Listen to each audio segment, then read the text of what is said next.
The flowers were still fresh. That was the detail that stayed with Miss Jane Marple long after everything else had been catalogued, measured, and filed away in the neat folders of Detective Inspector Craddock's investigation. The white roses arranged along the ends of every pew in St. Crispin's Church.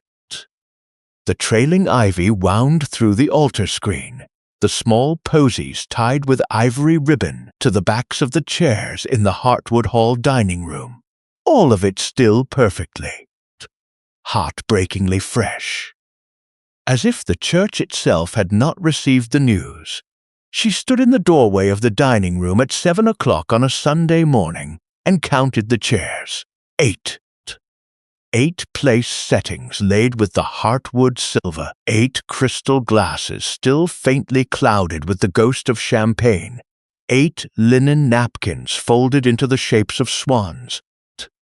Break time .05s, beginning now to list and soften in the autumn air. The wedding breakfast that had never become a breakfast at all. 8 chairs. Not one person left alive to sit in them. Miss Marple did not go inside the room.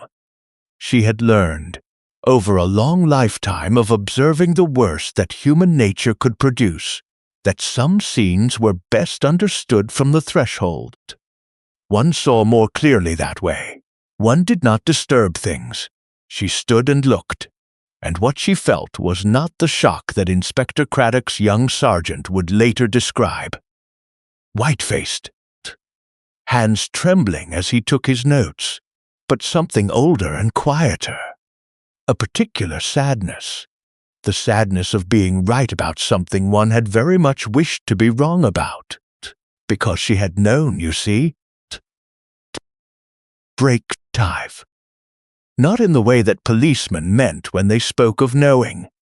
Not with evidence, not with proof, not with anything she could have placed before a magistrate and called a fact. But she had known in the way that one knows when a particular combination of human characteristics arranges itself before one's eyes. She had seen it the evening before. She had seen it in a garden, in the dark, in the face of a young woman who should have been the happiest person in the village of Melbury Cross, and she had not, in the end, been fast enough. That was the thing she would sit with, in the weeks that followed. Not the horror of it. She had seen horror before, in various forms, and had learned that one could not carry it forever. But the question of whether she had been, for once in her long and careful life, simply too slow. Break time 05s. The flowers were still fresh 8 chairs, and somewhere in this old house, behind a door that a constable was even now guarding with the uncomfortable expression of a young man who has seen something he cannot unsee. The answer to how this had happened was waiting to be found. Miss Marple turned from the doorway, straightened her cardigan, and went to find the kettle. Some investigations she had found began best with tea.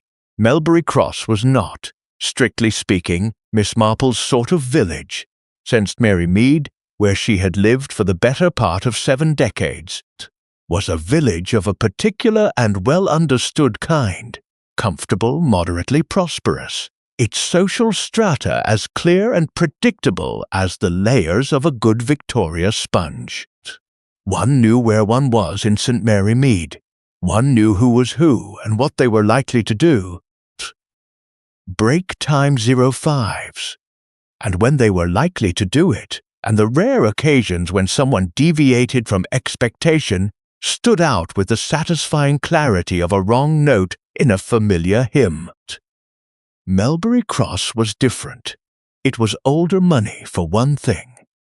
The kind of money that had stopped needing to announce itself sometime in the previous century, and now simply sat, heavy and silent, beneath the surface of everything, in the proportions of the houses, in the particular quality of the silence on the high street, in the way the village shop stocked things you wouldn't find in an ordinary village shop and charged prices that only made sense if your customers had never needed to think very carefully about prices at all.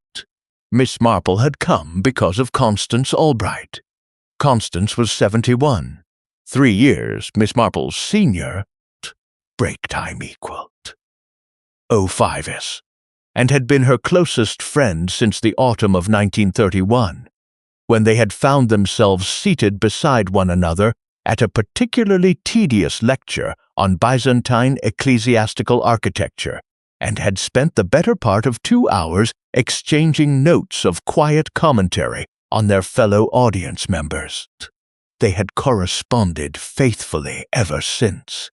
Constance had been a schoolmistress for 40 years, first at a girls' grammar school in Shropshire, then at a small private establishment in Melbury Cross itself, which was how she had come to settle there after her retirement. She was sharp, sensible, and possessed of a sense of humor so dry it could have been used to preserve fruit.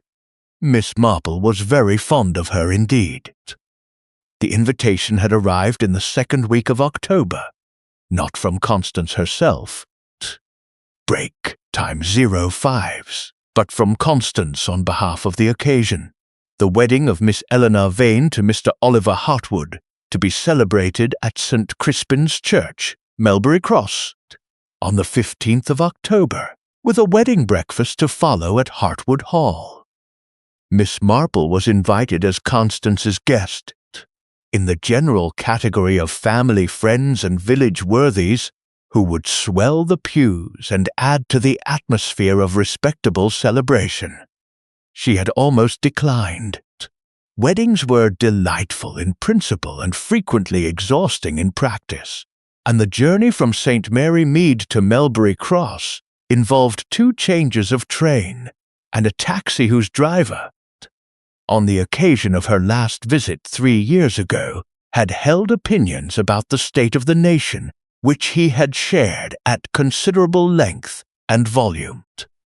But Constance had added a postscript to her letter, break time .05s, in the particular handwriting she used when she wanted to convey something without quite stating it. I confess I shall be glad of your company, Jane. There is something about this business I cannot quite put my finger on. You always could put your finger on things. That postscript had decided her. Miss Marple arrived in Melbury Cross on the Friday afternoon, 2 days before the wedding. The taxi driver this time was a quiet young woman, who confined herself to commenting on the weather, which was a considerable improvement. Constance met her at the door of her cottage, a handsome Georgian building on the edge of the village green, with wisteria along the front wall, and a garden that managed to look both immaculate and entirely natural, which was the mark of a truly accomplished gardener. They had tea. They talked. Break time 05s. And over the course of the afternoon, Miss Marple began to gather the threads. The Vannes were what Constance described as the village's most presentable family, which in Melbury Cross meant something rather specific. Colonel Arthur Vane had come to the village in 1952 with his wife Margaret, a daughter of 4, and a military record that had apparently impressed everyone who had occasion to inquire about it. He was now 78, still upright, still precise in his speech and dress, and possessed of the particular confidence of a man who has never seriously doubted his own importance. His wife Margaret was cut from similar cloth, though the impression she gave was not of military precision, but of social engineering. The kind of woman who could arrange a village fete, manage 3 separate committees, break time 05s, and still find time to know exactly who had said what to whom at the last parish council meeting. She was not unkind, she was simply very, very organized. Their daughter Eleanor was 28. Constance described her carefully, in the way she always chose her words when the subject was someone she liked and was worried about. "Clever," she said. Very quietly clever. The sort of intelligence that didn't draw attention to itself, which in a family like the Vanes was probably a necessary adaptation. She had studied literature at Bristol, had worked for a time at a publishing house in London, and had returned to Melbury Cross 3 years ago to help look after father. The official explanation ran, though Constance's expression as she relayed this suggested her own interpretation was somewhat more complex. "And Mr. Break time 05s. Hartwood?" Miss Marple had asked. Constance had paused, poured more tea, aligned her teaspoon with the edge of her saucer in the small, precise way she had when she was being careful. "Oliver Hartwood is 41, she said. "He inherited Hartwood Hall from his father 6 years ago. The estate is substantial. The hall itself, a home farm, various properties in the village. He is considered a very eligible match." Considered by whom? By everyone, I think, except possibly Eleanor. This was interesting. Miss Marple waited. She agreed to the engagement in February. Constance continued. Her parents were very pleased. "The Hartwoods and the Vans have known each other for decades. The families move in the same circles, share the same pew at St. Crispin's, that sort of thing. It is, as people keep saying, break time 05's a very suitable match." "People keep saying it," Miss Marple observed mildly, "in the tone they use when they mean the opposite." Constance looked at her with affection. "You always did understand things very quickly, Jane." Miss Marple had spent Saturday in Constance's garden and at Constance's kitchen table, absorbing the further details that emerged in the relaxed, rambling fashion of an old friendship renewing itself after too long an interval. She learned about Philip Hartwood, Oliver's younger brother, 34, trained as a solicitor, working in practice in the nearby town of Ashford, unmarried and apparently content to remain so. She learned about Cecily Doone, Eleanor's maid of honor, a dark-haired, quick-lawing young woman whom Eleanor had met, Constance thought, at some gathering in London 4 years ago. Break time 05's. She learned about Reverend Thomas Marsh, the vicar of St. Crispin's, who had been in Melbury Cross for 6 years and was, Constance said, an excellent preacher, but a man who gave the impression of carrying some private weight on his shoulders that had nothing to do with the spiritual condition of his parish. And she learned about Mrs. Evelyn Hartwood, Oliver's mother, 70 years old, widowed these past 8 years, resident in the east wing of Hartwood Hall, with the settled authority of a woman who has decided that widowhood, properly managed, need not significantly reduce one's influence over one's household. "Is she pleased about the marriage?" Miss Marple asked. "She is very gracious about it," Constance said, which was not quite an answer. On Saturday evening, break time 05's. Constance had been invited to a small pre-wedding supper at Hartwood Hall, a gathering of the wedding party and close family. Informal in the way that things at Hartwood Hall were always informal, which was to say that the silver was real, and the informality was itself a performance. Miss Marple had accompanied her as Constance's guest. It was a pleasant enough evening on the surface. The hall was beautiful in the way of old houses that have been consistently well maintained, not frozen in time, not aggressively modernized, but simply kept, generation after generation, with the kind of steady care that spoke of people who expected to be there for a long time and saw no reason to make a fuss about it. Break time. The dining room had a long oak table and portraits on every wall, and a fire that had clearly been lit some hours before the guests arrived, so that it had reached the perfect state of steady warmth without drama. Miss Marple had been seated between Philip Hartwood and one of the two supplementary wedding guests, a Mr. and Mrs. Gerald Foss, friends of the Vane family from London, pleasant but unremarkable. Philip had been attentive and conversational, asking about St. Mary Mead, sharing observations about the village of Melbury Cross with a dry precision that Miss Marple had found genuinely amusing. He was a solicitor, and it showed, not in stuffiness, but in the particular quality of his attention. He listened carefully. He was precise with language. He had the look of a man who knew something he hadn't yet decided whether to share. Break time 05s. Oliver Hartwood was at the head of the table, naturally.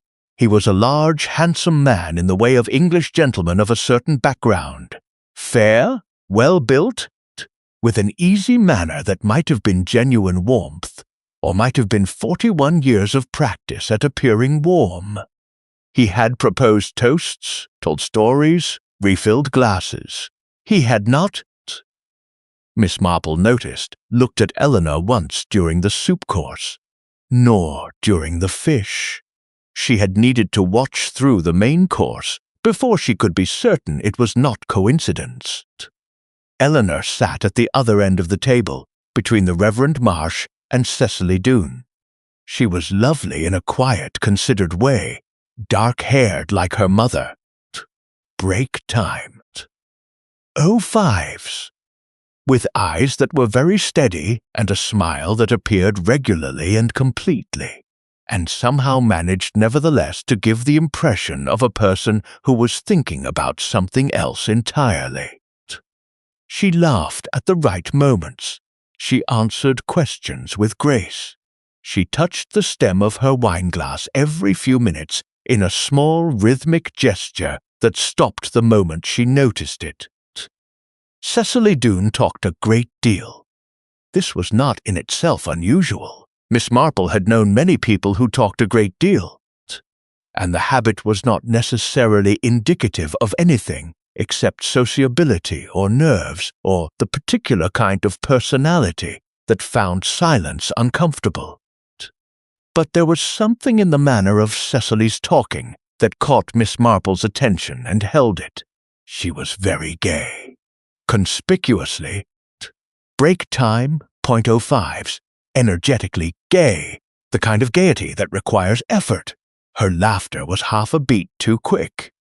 When she was not talking, she was arranging things, her cutlery, her napkin, the placement of her wineglass, with small compulsive adjustments that she was clearly unaware of making. Her hands, Miss Marple thought, were the hands of someone who was managing something, some internal state that required constant, quiet management.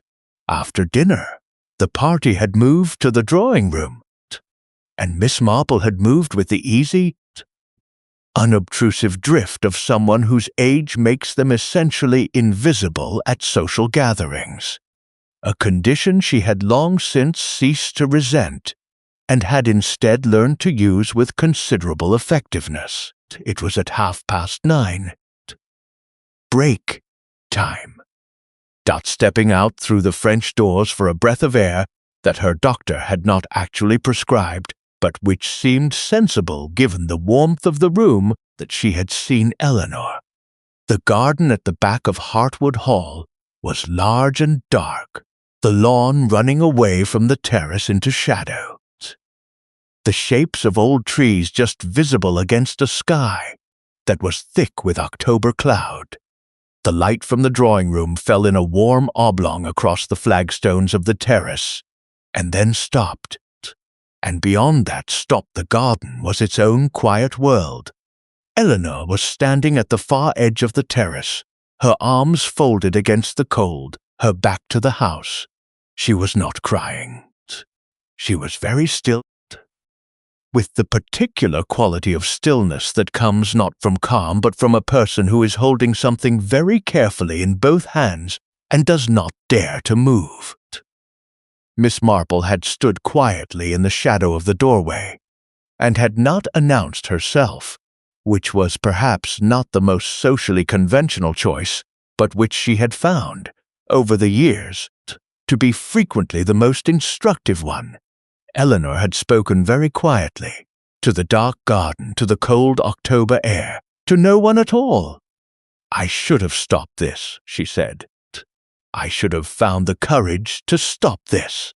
Then she had taken a long, slow breath, turned back towards the light, and walked, with perfect composure, back into her wedding eve. Miss Marple had remained in the doorway for a moment, in the cold, looking at the dark garden. Then she had gone back inside. Break time equal 5s. Accepted a cup of coffee from a passing housemaid, and spent the remainder of the evening being quietly, pleasantly, entirely unmemorably present, while her mind did what it always did in such circumstances, which was to begin very carefully to arrange what she had seen. The morning of the 15th of October arrived with the particular graciousness that the English autumn occasionally produces, as if in apology for everything that has gone before and everything that is shortly to follow. The sky was pale blue, washed clean by a night of light rain, and the air had that crystalline quality that made distances seem shorter and colors more precise than usual. The copper of the turning beeches on the lane to St. Crispin's, the white of the Hartwood Hall gateposts, the deep break time 8:05s, particular green of the churchyard grass, still wet from the night before. Miss Marple observed all of it from the passenger seat of Constance's small Austin, which Constance drove with the focused intensity of someone who had learned to drive relatively late in life and had decided that the correct response to this was to take it extremely seriously. "You slept well?" Constance asked, "eyes on the lane." "Adequately," said Miss Marple, which was the truth. She had lain awake for some time after returning from Hartwood Hall, turning Eleanor's words over in her mind with the methodical patience she brought to all such puzzles, and had eventually arrived at the conclusion that she did not yet have enough pieces to form a reliable picture. Break time meal 5s. This was not troubling. Incomplete pictures were the natural condition of the early stages of any investigation, and there was no particular reason, she reminded herself firmly, to call this an investigation at all. A young woman had made an ambiguous remark in a dark garden. Young women made ambiguous remarks constantly, on the eve of their weddings, and on many other occasions besides, for reasons that were usually entirely personal and entirely explicable, and had nothing whatsoever to do with anything sinister. She had almost convinced herself of this by the time she fell asleep. "You're very quiet," Constance observed. "I'm always quiet. You're quiet in a different way this morning." Miss Marple smiled and said nothing, and Constance, who had known her for a very long time, did not press the point. Sent. Break time equals 05s. Crispin's church was everything a wedding church should be. It was Norman in origin, with later additions that had been made with sufficient care over sufficient centuries that the whole had achieved a kind of architectural harmony. The old stone warm in the October light, the tower square and solid, the churchyard around it, full of the village's dead, going back 500 years. Someone had tied white ribbons to the lich gate and arranged pots of white chrysanthemums along the path to the door, and the effect was precisely right, festive without being frivolous, celebratory without forgetting that this was also a church and should be treated as one, The guests were gathering as Miss Marple and Constance arrived. The comfortable, slightly self-conscious gathering of people who know each other socially but are not quite intimate. Break time. 05s.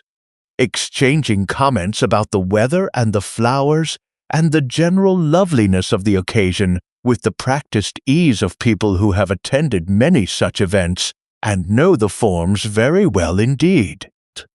Miss Marple recognized several faces from the previous evening's supper, and was recognized in return, greeted with the particular warmth that people extend to the elderly companions of people they like, which is warm enough but carries within it the faint suggestion that one is a pleasant accessory to the occasion rather than a participant in it. She found this arrangement entirely satisfactory. Philip Hartwood was standing near the church door. Break. 05s. Dati performing the best man's duty of greeting arrivals and directing them to their seats with the organized efficiency of a man who had prepared thoroughly and was determined to discharge his responsibilities correctly. He was in morning dress, charcoal grey, very correct, and looked, Miss Marple thought, considerably less relaxed than he had the previous evening. He caught her eye as she passed and gave her a small, precise nod that seemed to carry more weight than a simple greeting. The Reverend Marsh met them inside the door with the practiced warmth of a man who had officiated at many weddings and knew that his job, until the service began, was largely to be reassuring. He shook hands, made a small joke about the beauty of the morning, said he hoped everyone had found the village without difficulty. He was wearing his vestments, a white stole over the traditional surplice, and the garments suited him in the way of a man who has spent enough years in them that they have become a second skin. But his eyes, Miss Marple noticed, were moving constantly, not anxiously, precisely, but watchfully, as if he were monitoring something or waiting for something that his face was not prepared to acknowledge. Mrs. Evelyn Hartwood sat in the front pew on the groom's side with the composed authority of a woman presiding over her own domain, which was in essence what she was. She was dressed in deep burgundy, a choice that managed to be both perfectly appropriate and subtly dominant, the color of someone who intended to be noticed without appearing to try. She acknowledged Miss Marple's glance with a small break time 005's gracious inclination of the head and returned her attention to the church door with an expression that was pleasant, fixed, and entirely unreadable. Oliver Hartwood stood at the altar with Philip beside him. He looked well, handsome, composed, appropriately nervous in the way that grooms were expected to be nervous, which was to say slightly flushed and slightly still, as if standing very carefully in case movement disturbed the moment. Philip stood 2 steps behind him and to the left, and Miss Marple, watching from her position in a middle pew beside Constance, observed that Philip's eyes went to the church door with a regularity and intensity that was not, she thought, purely the professional alertness of a best man watching for the bride's arrival. When Eleanor came in, on her father's arm, break, time, equal 5s. The church did what churches always do at such moments, settled into a collective held breath that was not quite silence, but was the social equivalent of it. That particular suspension of ordinary life that marks the moment when something is about to become permanent. She wore ivory silk, simply cut, with her dark hair arranged beneath a veil of the same color, and she was, Miss Marple thought, genuinely beautiful. Not in spite of her quietness, but because of it. The way certain pieces of music are beautiful, not for their volume or their flourish, but for the precision with which they occupy their exact emotional space. Colonel Vane was very upright beside her, very proud. He looked straight ahead with the expression of a man performing a duty that is also a pleasure, which was in all probability exactly what it was to him. Break time equals 05s.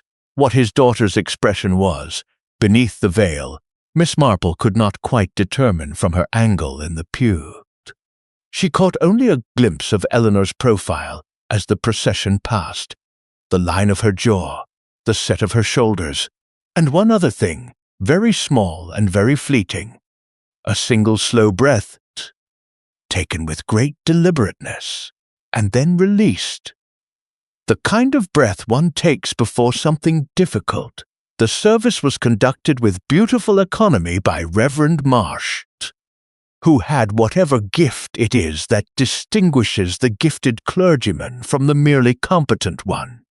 The ability to make the ancient words feel simultaneously timeless and entirely present, as if they were being said for the first time, and for this particular couple, and for no one who had ever stood in this spot before. His voice was measured, warm. Break time equals 05s, entirely steady. His hands, Miss Marple noticed, were not. The vows were exchanged. Oliver's voice was clear and confident. The voice of a man accustomed to speaking in public and managing the impression he created. Eleanor's was quieter, each word given with a care that might have been solemnity, or might have been something else. The care, perhaps, of a person choosing each word as if it mattered independently of all the others, rather than as part of a formula whose meaning was established by long tradition. "I will," she said, and then, just fractionally, just barely perceptibly to someone who was watching with great attention, and had been watching since the previous evening, "I will," as if she were answering a different question from the one that had been asked. Philip Hartwood, standing behind his brother with the ring ready. Break time 05 watched Eleanor through the entire exchange of vows, not in the obvious way of a man at a wedding who finds the bride attractive, in the quieter, more complicated way of a man watching something he is very uncertain about, from close enough to see it clearly, and not close enough to do anything about it. Miss Marple filed all of this away with the careful precision of someone who does not yet know which items in a collection will prove significant, and therefore keeps everything. The wedding breakfast was served at Hartwood Hall at 12:30. The dining room had been transformed from the previous evening's somewhat formal arrangement into something more deliberately celebratory.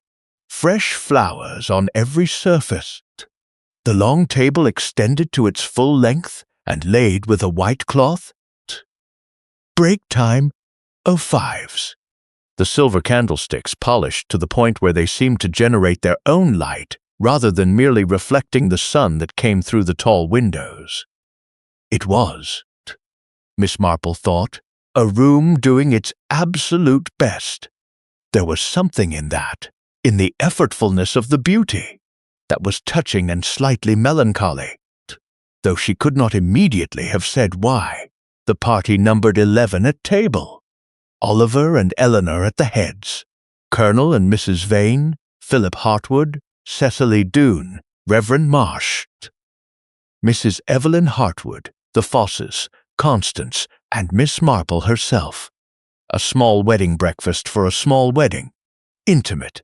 The Colonel had called it the previous evening, with the satisfaction of a man who has decided that what he could afford was also exactly what he would have chosen. Break time .05s. The champagne was poured before the guests sat, poured by the Hartwoods' butler, a quiet man of 50-something named Briggs, who moved through the room with the practiced invisibility of someone who had spent a career perfecting it. Miss Marple watched him work his way around the table, watched the glasses fill with pale gold, watched the bubbles rise. When he reached her, she declined with a small, pleasant gesture. "I never drink champagne before noon," she said to Constance, who was beside her, in the tone of someone offering an explanation for a long-established preference. This was not, strictly speaking, true. She had drunk champagne before noon on several occasions, and had not found it particularly problematic. But she had been watching the room since she sat down, and she had noticed something. Break times beaked 05s, and she was not yet certain enough of what she had noticed to draw any conclusions from it, which meant that the correct course of action was to remain clear-headed and observant, and allow the morning to continue unfolding.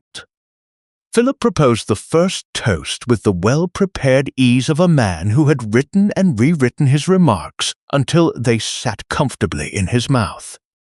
He was witty without being unkind, warm without being maudlin, and concluded with the traditional wishes in a voice that was entirely steady, and eyes that were directed with careful precision at a point slightly above and to the left of Eleanor's head. 7 glasses were raised. 7 people drank. Miss Marple raised her water glass, smiled, and watched. Break time 05s. What she had noticed was this: between the moment that Briggs had finished pouring and the moment that the guests had settled into their chairs and Philip had risen to speak, 2 of the 11 glasses on the table had changed position. Not dramatically, not obviously. No one had reached across the table in a theatrical gesture of villainy.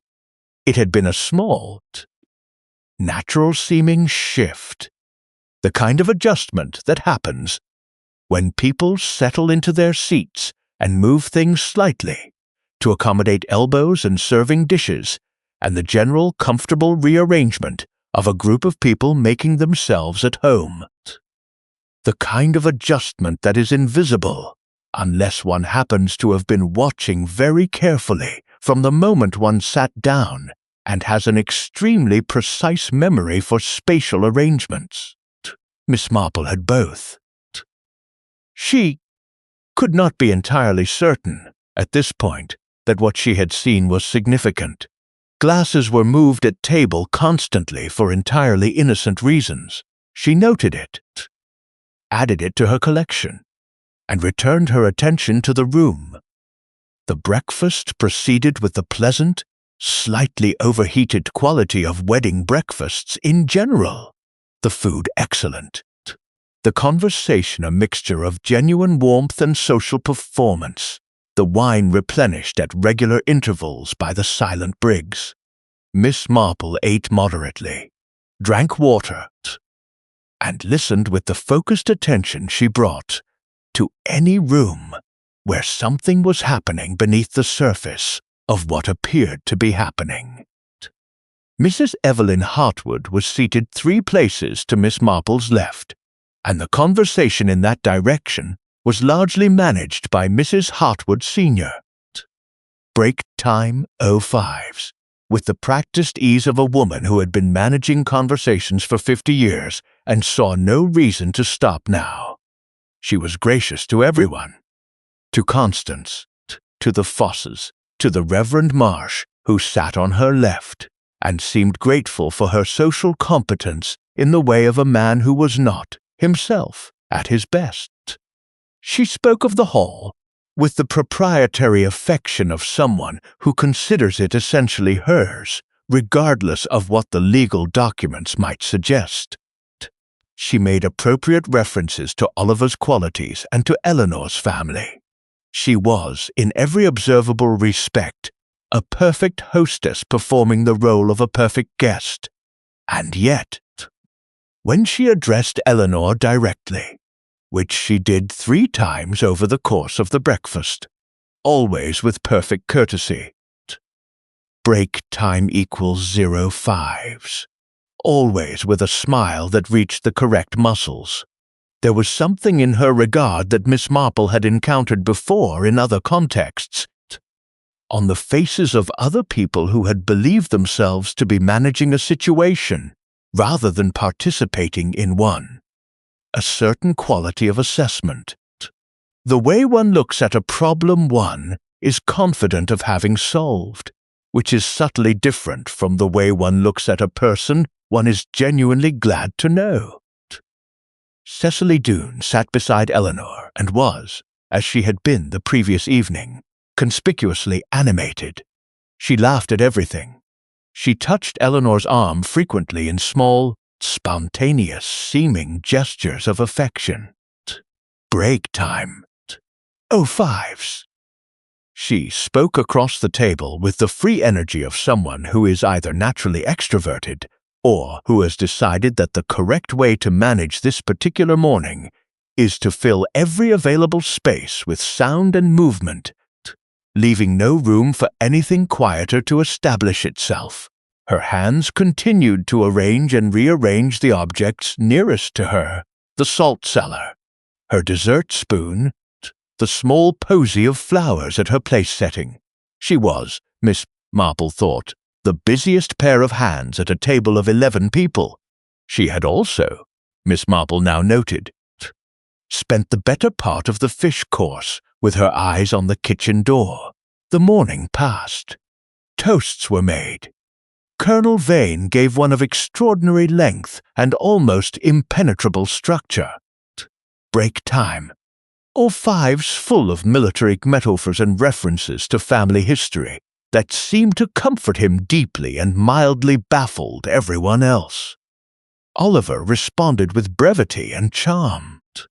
Eleanor said almost nothing, and said it beautifully. At 2:15, just as Mrs. Hartwood Sr. was supervising the cutting of the wedding cake, Miss Marple found occasion to step away from the table, her age providing a convenient and unquestioned excuse for any number of brief absences, and to pass through the hallway toward the cloakroom at the end of the east corridor. She did not, in the event, go to the cloakroom. She stopped in the hallway, quite still, just beyond the angle of the dining room door, because Mrs. Evelyn Hartwood was on the telephone. The telephone was in the small study off the hallway. Break time 05s, and the door was very nearly closed enough to make the conversation private, not quite closed enough to make it inaudible to someone standing quietly in the right position in the hall. Mrs. Hartwood's voice was low and controlled, the voice of a woman who had been careful with words for a very long time. "It will all be over by morning," she said. A pause. Then, "No, there is nothing to worry about. Everything has been arranged." Another pause, longer. "I said there is nothing to worry about." The patience in her voice was the patience of someone repeating a thing they have already said several times and are growing tired of repeating. "By tomorrow morning it will all be settled. Every last one of them." The small sound of the receiver being replaced, Miss Marple moved quietly back toward the dining room.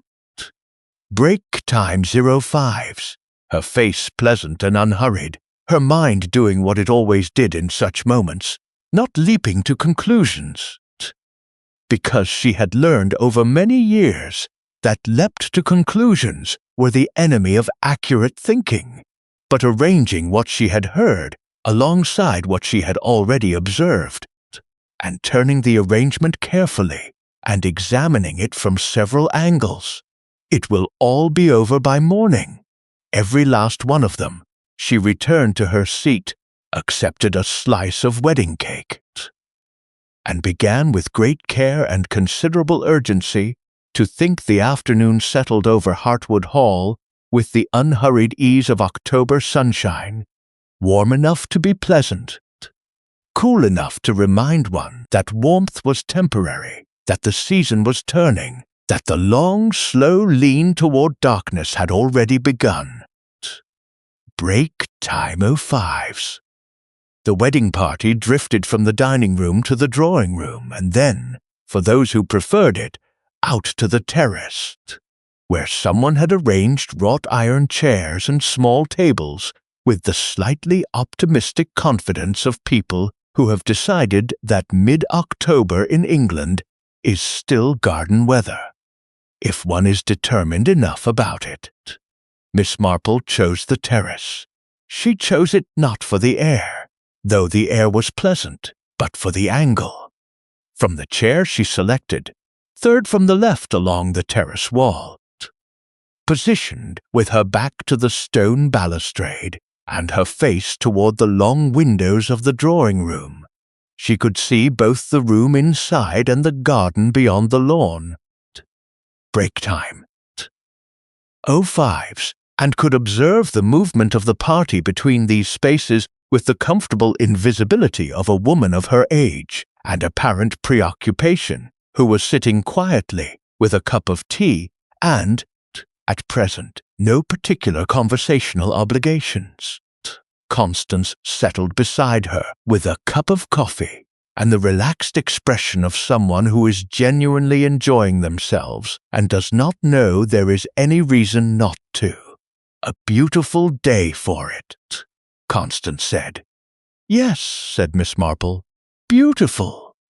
She watched Philip Hartwood cross the drawing-room behind the long windows, pause near the writing desk by the far wall, exchange a word with Oliver, and then move away toward the door that led to the inner hallway. She watched Cecily Doone step out onto the terrace, glance around, break, time 05s, and then step back inside with the purposeful air of someone who was not, in fact, looking for fresh air but had come out to check something and was now returning to manage it. She watched Colonel Vane lower himself into a chair near the fireplace with the satisfaction of a man who has performed his public duties and now intends to rest on the merit of them. She watched Eleanor stand at the drawing-room window for a long moment, looking out at the garden, and then turn back into the room. "Constance," said Miss Marple in the pleasant, conversational tone she used when she was about to ask something she had thought about carefully, "what do you know about the Hartwood family's financial arrangements?" Constance looked at her with mild surprise, and the equally mild absence of surprise that came from knowing Miss Marple well. "Break time equals 05s. In what sense? In the sense of the estate, Hartwood Hall. Who controls it? How it is held? What happens to it?" Constance considered this with the slight inward focus of someone sorting through what they know. "Oliver inherited when his father died," she said, 6 years ago. The estate came to him directly. The hall, the farm, the village properties. His mother has the east wing, and what I believe is called a life interest in the income from 2 of the tenanted farms.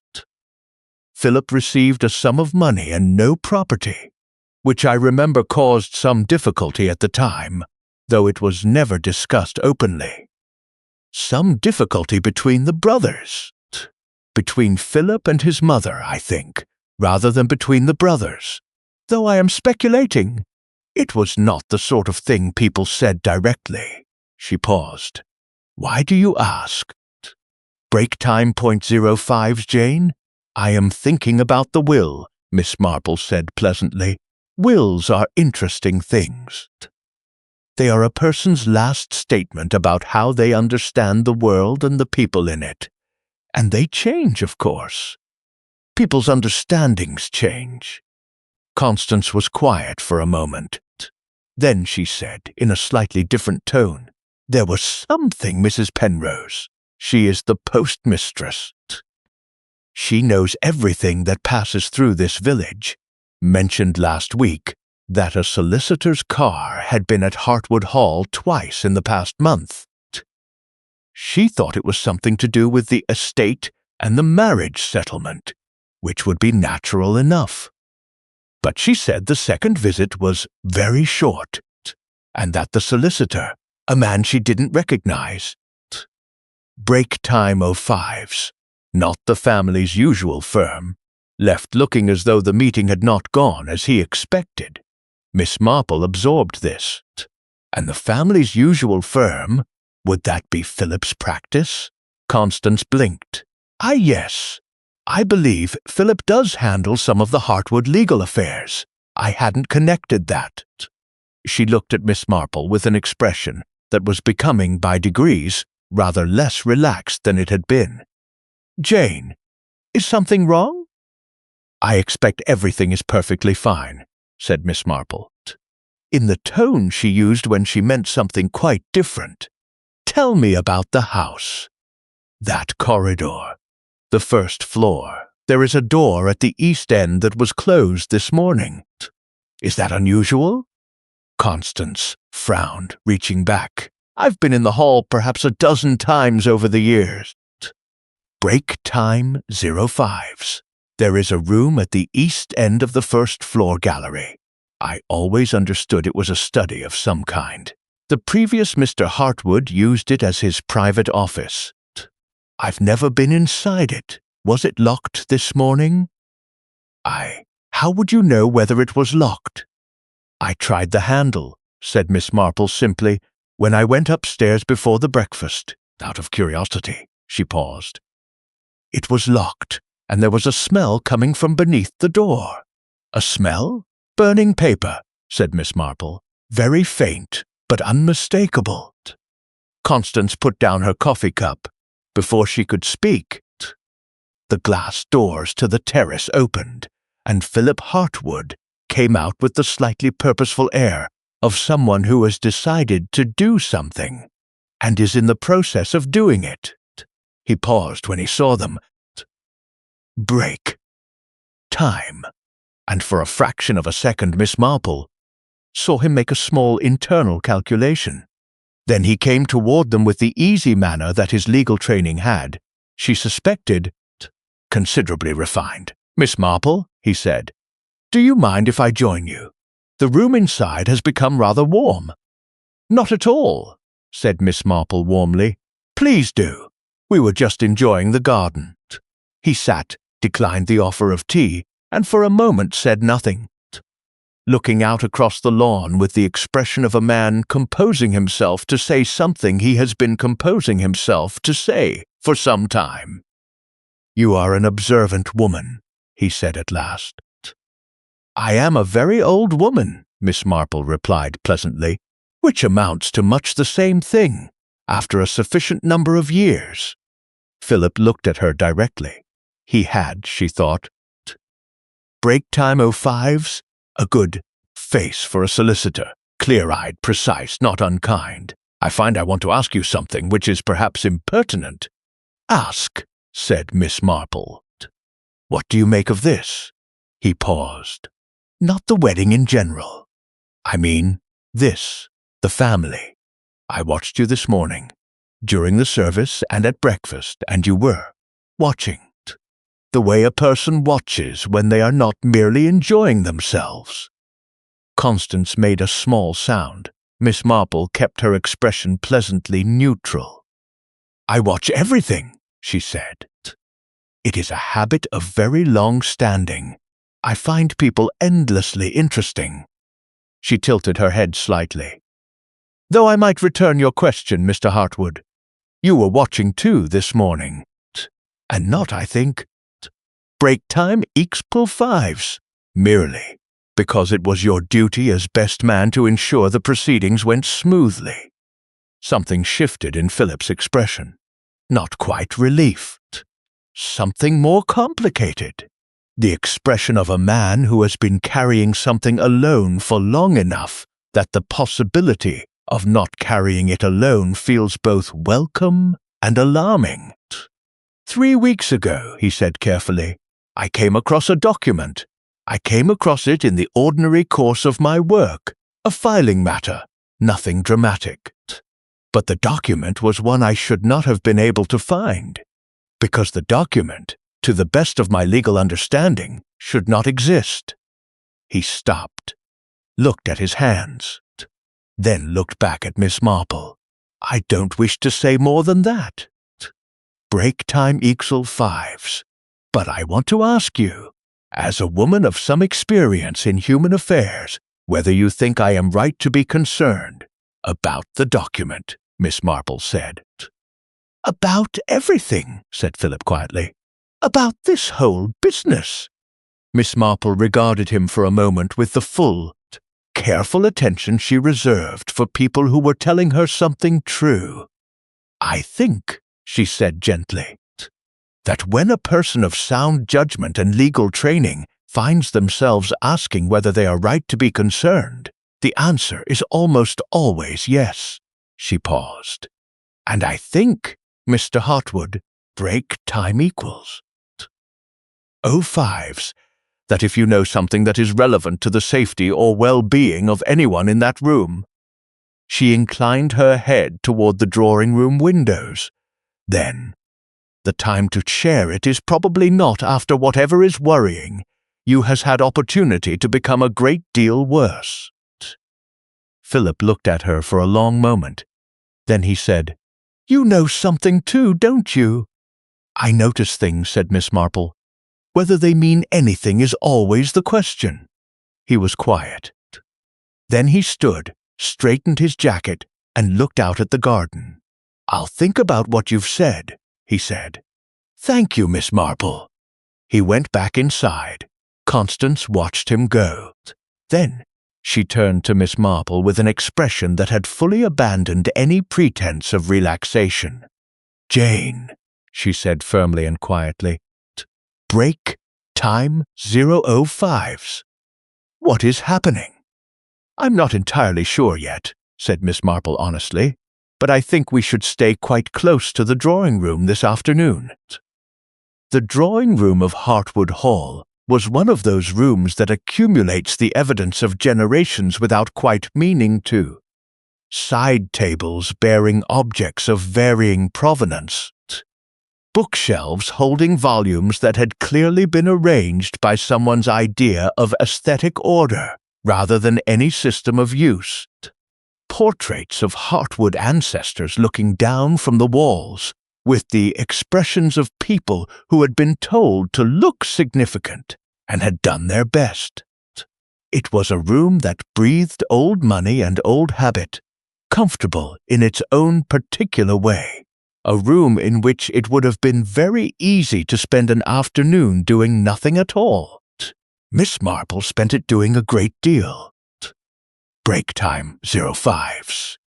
She moved through the room and around it with the quiet, unhurried drifting of a woman of her age and apparent sociability, pausing to admire a watercolor, exchanging a few pleasant words with Mrs. Foss about the garden, accepting a second cup of tea from Briggs with the small, gracious appreciation that she had learned, made one entirely invisible to household staff who were managing a busy afternoon. She was here. She was there. She was apparently absorbed in a silver-framed photograph on the mantelpiece. She was watching everything. The locked room upstairs occupied one part of her mind with steady, patient attention. The faint smell of burning paper. A solicitor's visit that had not gone as expected. A document that should not exist. The switched glasses at the breakfast table occupied another part. Break time 05s. And a third and increasingly insistent part was occupied by Cecily Doone.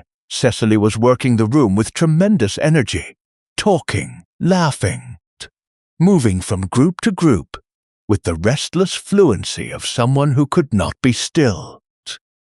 She spoke to Oliver at length about something that made him laugh and look pleased with himself in the uncomplicated way of handsome men receiving attention.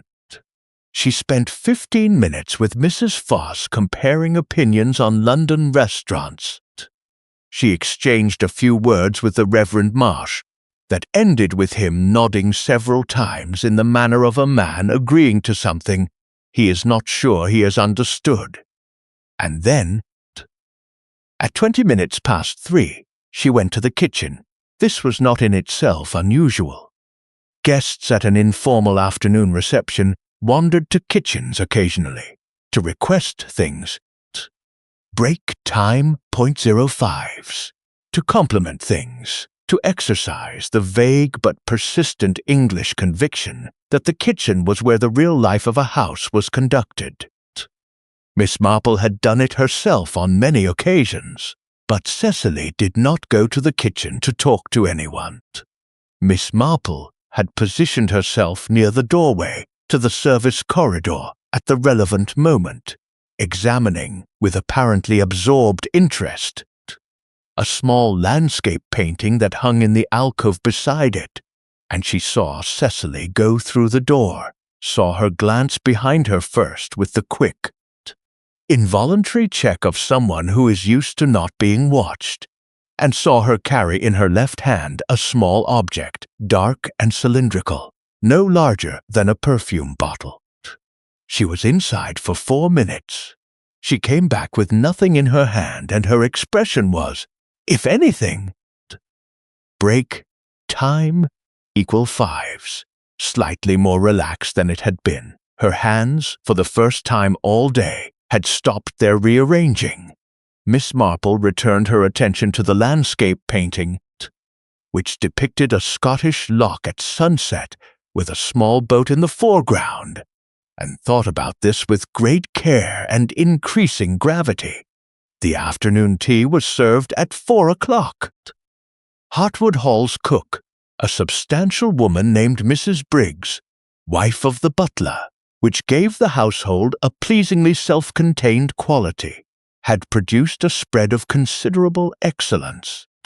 Small sandwiches with the crusts removed, scones with cream and jam, a fruit cake of evident density and virtue, and a selection of biscuits arranged on a tiered stand with the geometric precision of someone who took such matters seriously.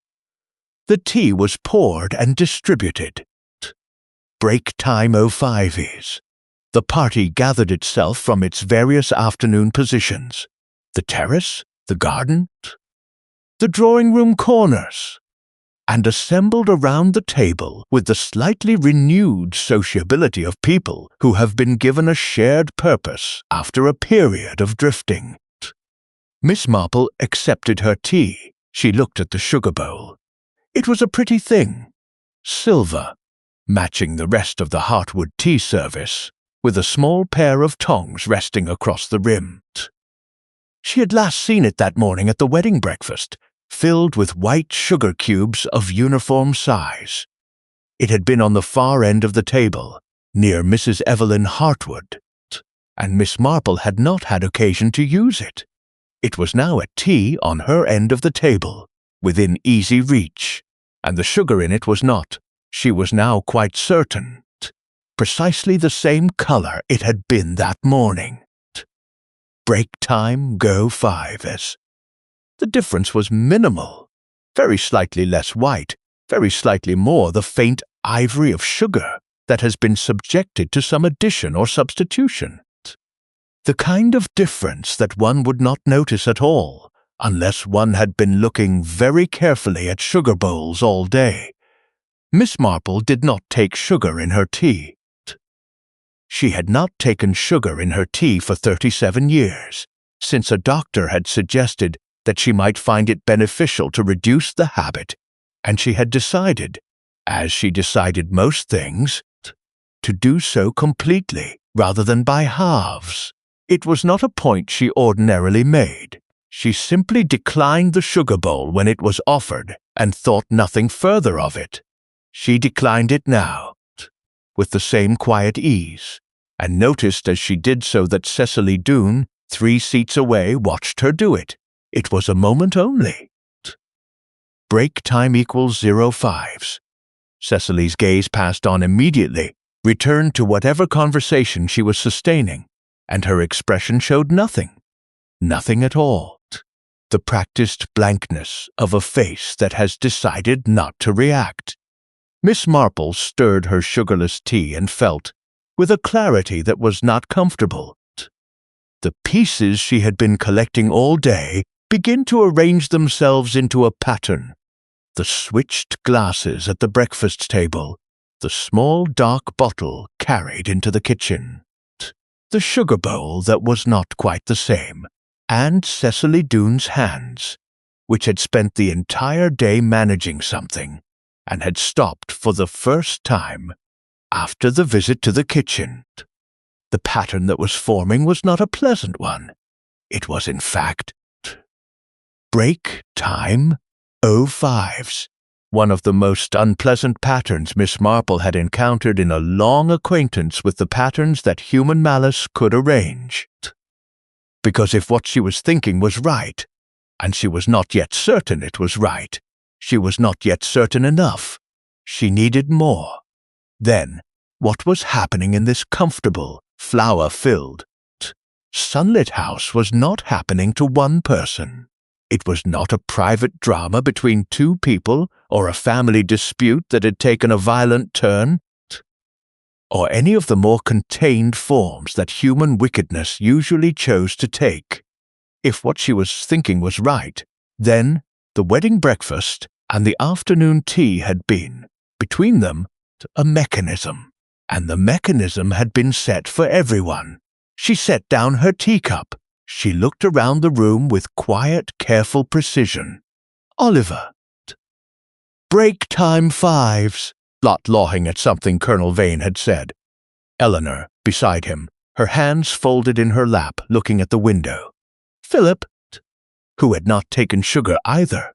She noticed this now, with relief that she immediately disciplined. Reverend Marsh, who had drunk 2 cups. Mrs. Evelyn Hartwood, who had drunk 3. Colonel Vane, who had taken sugar. Mrs. Vane, who had taken sugar. Mrs. Foss. Mr. Foss and Cecily, who had drunk 1 cup of tea, taken with milk and no sugar, and had eaten nothing at all since the wedding breakfast. Miss Marple thought of the case of Mr. Harrington's cook, which she had recalled the previous evening, and which now presented itself with urgent clarity. The bitter almonds. The way the deaths had been arranged to look natural, each one explicable on its own. Break time 0.05s. Comprehensible as misfortune or age or an unfortunate constitution. It was only when you saw all of them together that the pattern became visible. She needed to speak to Philip.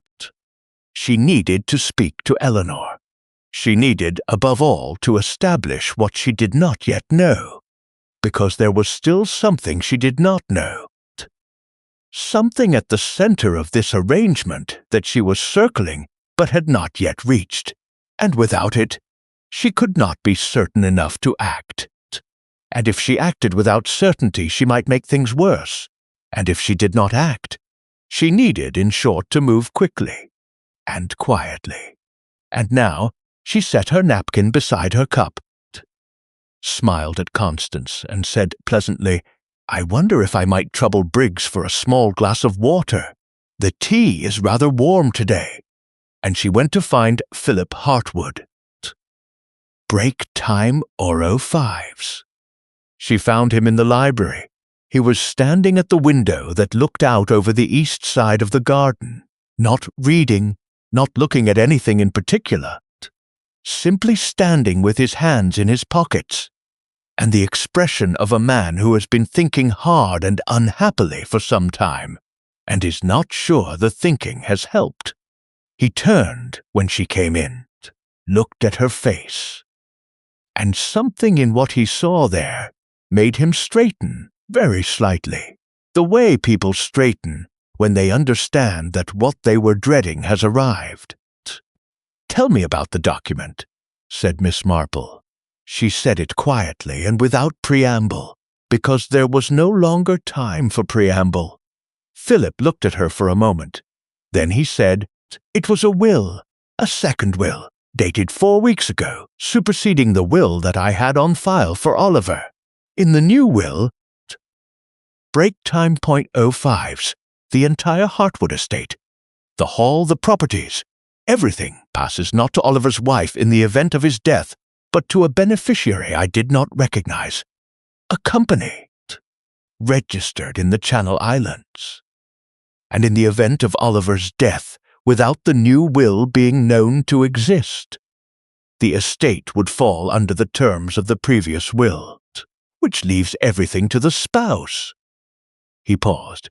If there is a spouse, and if both Oliver and Eleanor were to die, Philip's jaw tightened. Then the estate reverts to the family, specifically under the terms of the entail to my mother. The room was very quiet. Your mother, said Miss Marple softly, who said this afternoon that by morning every last one of them would be settled. Philip stared at her. The color had left his face entirely. Break time 05s. You heard that, I heard that. He turned back to the window. His hands, she noticed, had closed into fists in his jacket pockets.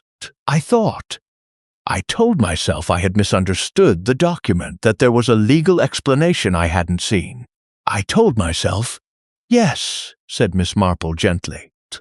We tell ourselves many things when the alternative is too dreadful to consider. It is very human, but I am afraid, Mr. Hartwood, that we are rather past the point where telling ourselves things is useful. He turned back to her.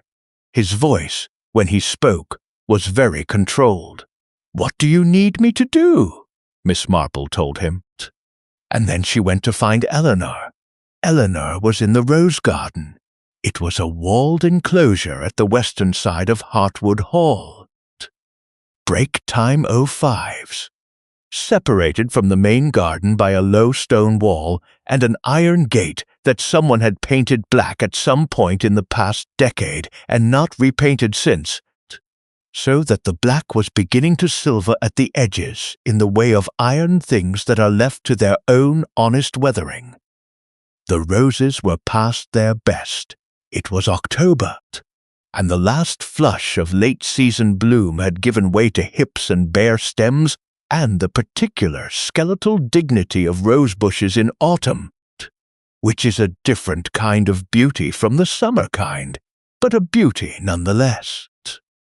Eleanor was sitting on a stone bench against the far wall, with her wedding dress spread around her, and her hands in her lap, and her face turned up toward the sky, in the attitude of someone who is not looking at anything in particular, but simply needs, very badly, break time 05s, to be somewhere that is not indoors. She heard the gate and looked up. When she saw Miss Marple, her expression did something complicated, and then settled into a stillness that was not quite composure, but was clearly trying to be. I hope I am not intruding, said Miss Marple. No, said Eleanor. Then, after a moment, actually, I am glad it is you.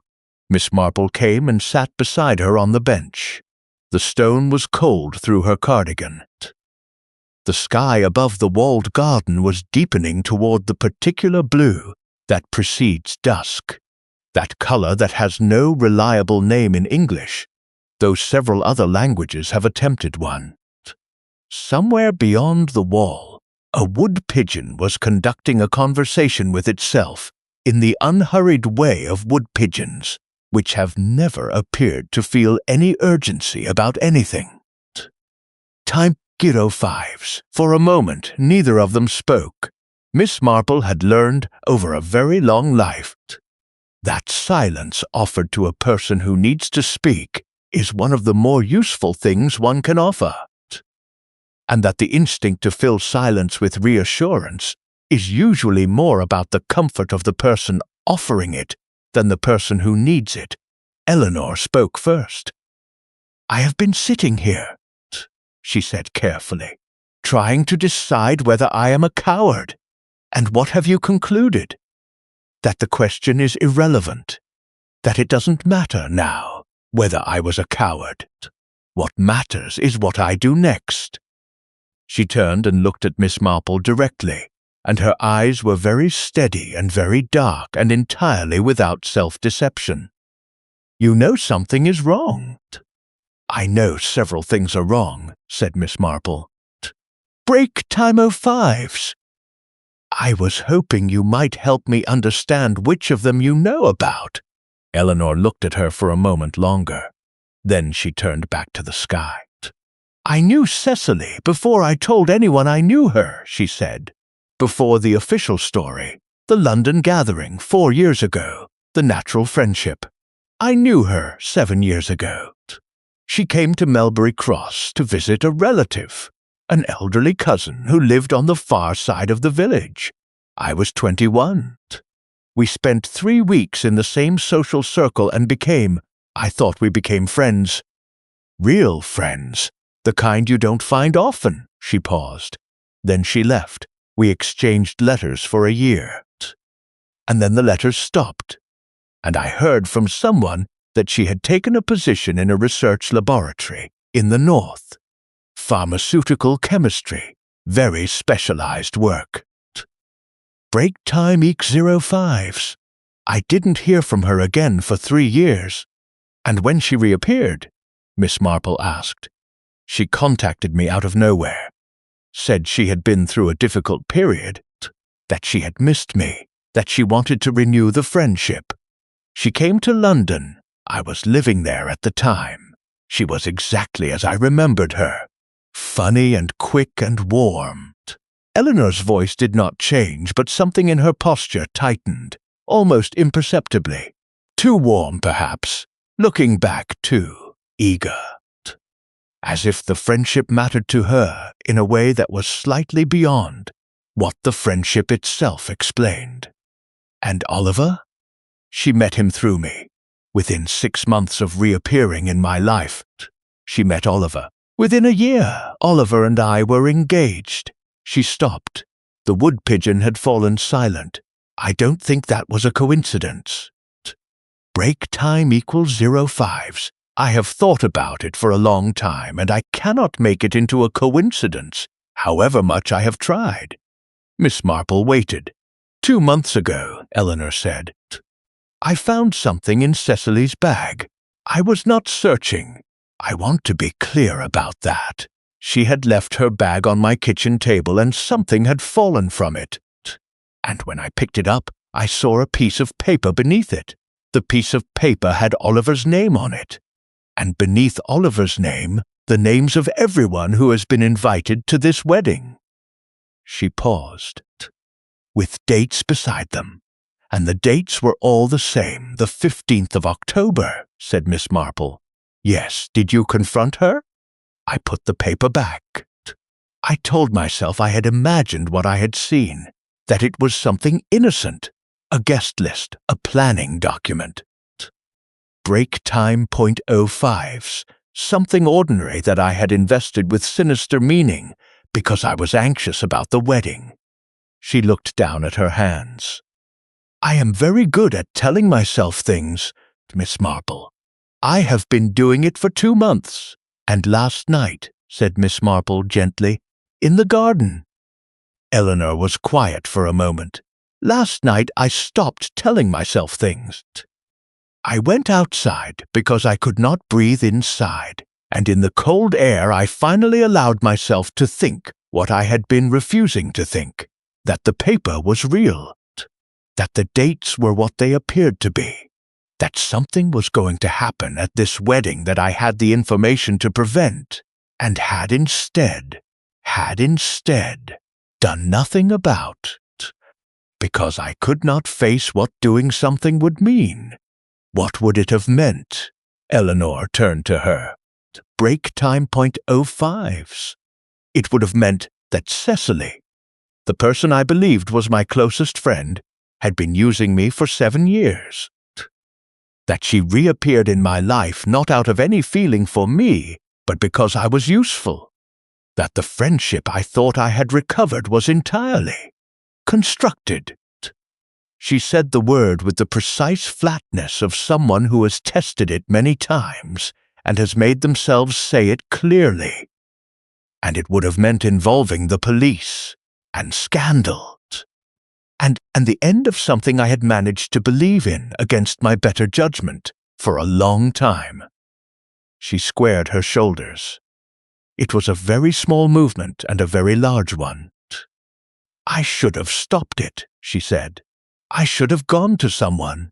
Last night in the garden I said so. I said it out loud because I needed to hear myself say it. Break time 05s. I should have found the courage months ago, and I did not, and I am very sorry for that. Miss Marple looked at her with a kind of quiet respect that was also entirely unsentimental. You are telling me now, she said. Yes, then we will concern ourselves with now. Miss Marple folded her hands in her lap. I need you to tell me one more thing, and I need you to think carefully before you answer. Is there anyone at this wedding? Any guest? Any member of the family whom you believe Cecily to be acting with rather than against? Eleanor frowned, thought. The framing of the question seemed to open something in her consideration that she had not previously examined from that angle. She spent time with Mrs. Hartwood, she said slowly. Oliver's mother. More time than the occasion seemed to call for. Break time 05s. I noticed it, but I told myself again. They had met at the engagement dinner and apparently got along. I told myself it was simple congeniality. Miss Marple nodded, almost to herself. Yes, she said quietly. Yes, I think it probably was somewhat more than that. She rose from the bench with the careful deliberateness of a person whose joints have opinions about cold stone. Eleanor, listen to me carefully. I am going to ask you to do something this evening that will require very precise performance. You are going to behave exactly as you have been behaving all day. Composed, pleasant, the bride. You are going to eat nothing that you have not personally seen poured or cut from a shared and untouched source. Break time 05s. You are going to drink nothing except water from a sealed bottle, which I am going to place in your room within the next 30 minutes. You are going to ensure that Philip does the same. Eleanor stared at her. The color had drained from her face to a shade that the ivory of her wedding dress now matched too closely. You think they are going to, I think, said Miss Marple steadily, that a great deal has already been arranged, and that the arrangement was designed to be well advanced before anyone understood what they were seeing. But I do not think it is too late. Do you understand what I have asked you to do? Yes, said Eleanor. Her voice was very quiet and entirely steady. Good girl, said Miss Marple, which was not a thing she said to many people, and which Eleanor she could see. Break time equals 05s. Understood as the thing it was. Not condescension, but the particular, direct warmth of one precise intelligence acknowledging another. She went back through the iron gate. Behind her, in the rose garden, she heard Eleanor take the slow, deliberate breath that she had taken in the church that morning. The breath before something difficult. This time, Miss Marple thought it was the right kind of difficult. Dinner at Hartwood Hall was served at 7:30. By that point, the light had gone entirely from the garden, and the windows of the dining room reflected back the warm interior of the room against the dark outside, so that the assembled party seemed to exist in a lit aquarium. Break time. 05s. All warm color and candlelight, and the movement of people helping themselves to food and filling one another's glasses with the comfortable sociability of a wedding party that has eaten and drunk and talked its way through a long and pleasant day and is now, contentedly, approaching the end of it. Miss Marple sat in her place and watched all of it with an attention that was, by this point in the day, beginning to carry a different quality from the careful observation of the morning. The morning had been the gathering of evidence. The evening was the reading of what the evidence meant. And what it meant was this.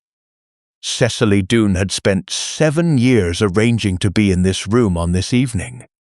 She had rebuilt a friendship from nothing, guided a romance toward an engagement, engineered a wedding, break time equals 05s, and positioned herself as maid of honor, which is to say, the person with the most natural and unquestioned access to every stage of a wedding's hospitality. She had a background in pharmaceutical chemistry. She had carried a small dark bottle into the kitchen that afternoon. She had watched Miss Marple decline the sugar, and she was this evening eating with appetite and drinking freely and laughing at exactly the right moments, and her hands were entirely, perfectly still. The question that remained, the question that had been nagging at Miss Marple since the rose garden, since Philip's revelation about the will, since the telephone call in the study, was not what Cecily intended. That she was now reasonably certain she understood. The question was how the pieces fitted together, because Cecily was not operating alone. Break time equals 05s. She was quite certain of that.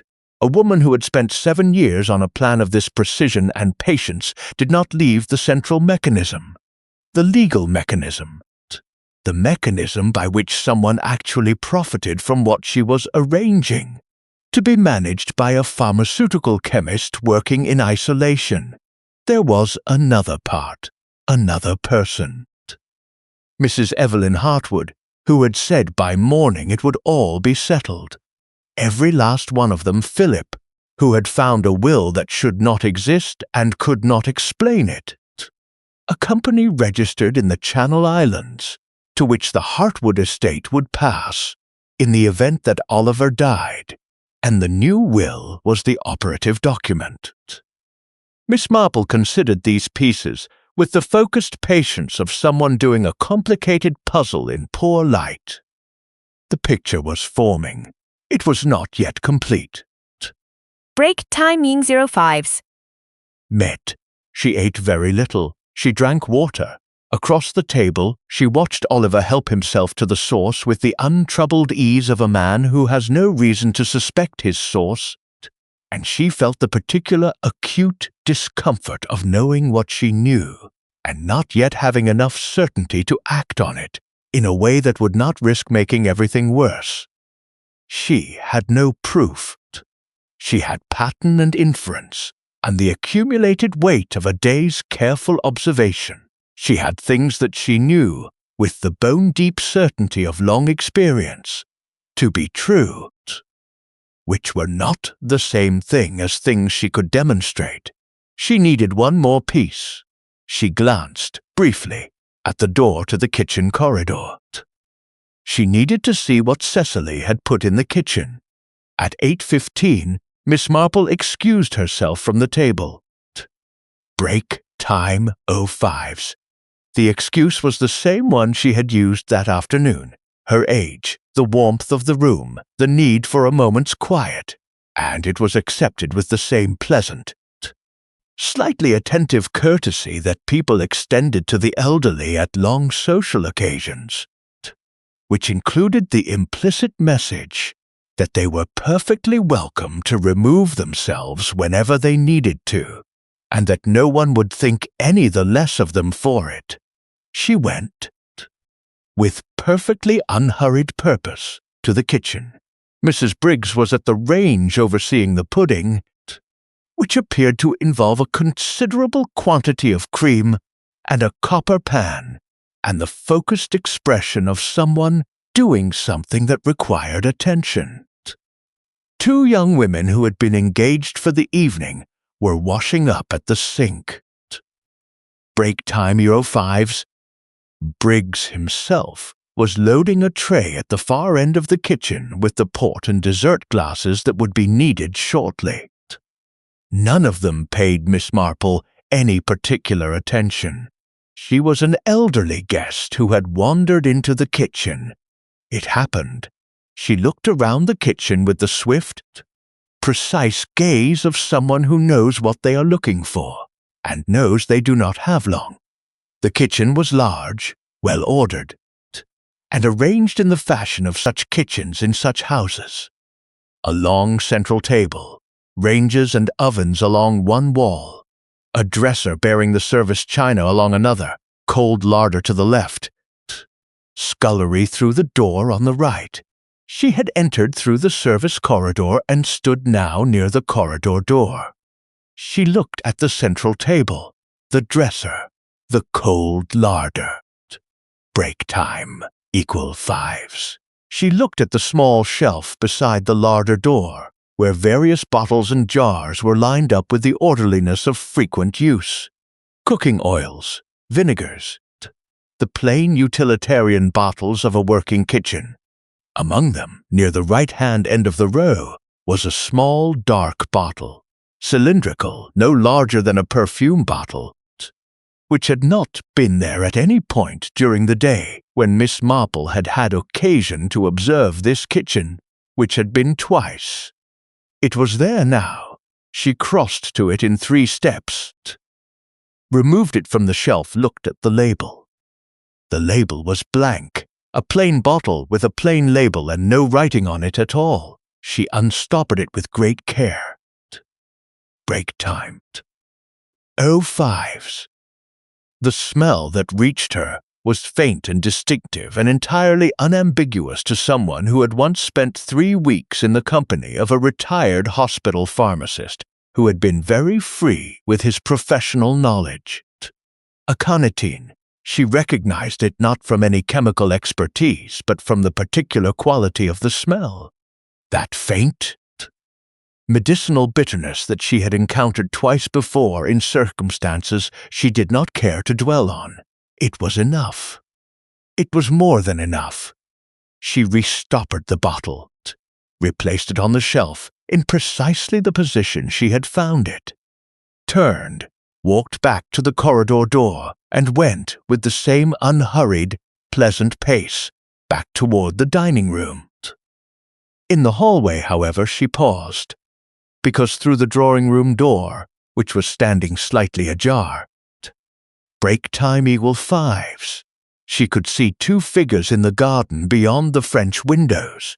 The garden was dark, but the light from the drawing-room fell far enough through the glass to illuminate the terrace, and on the terrace stood a man she did not recognize, tall, in a dark overcoat.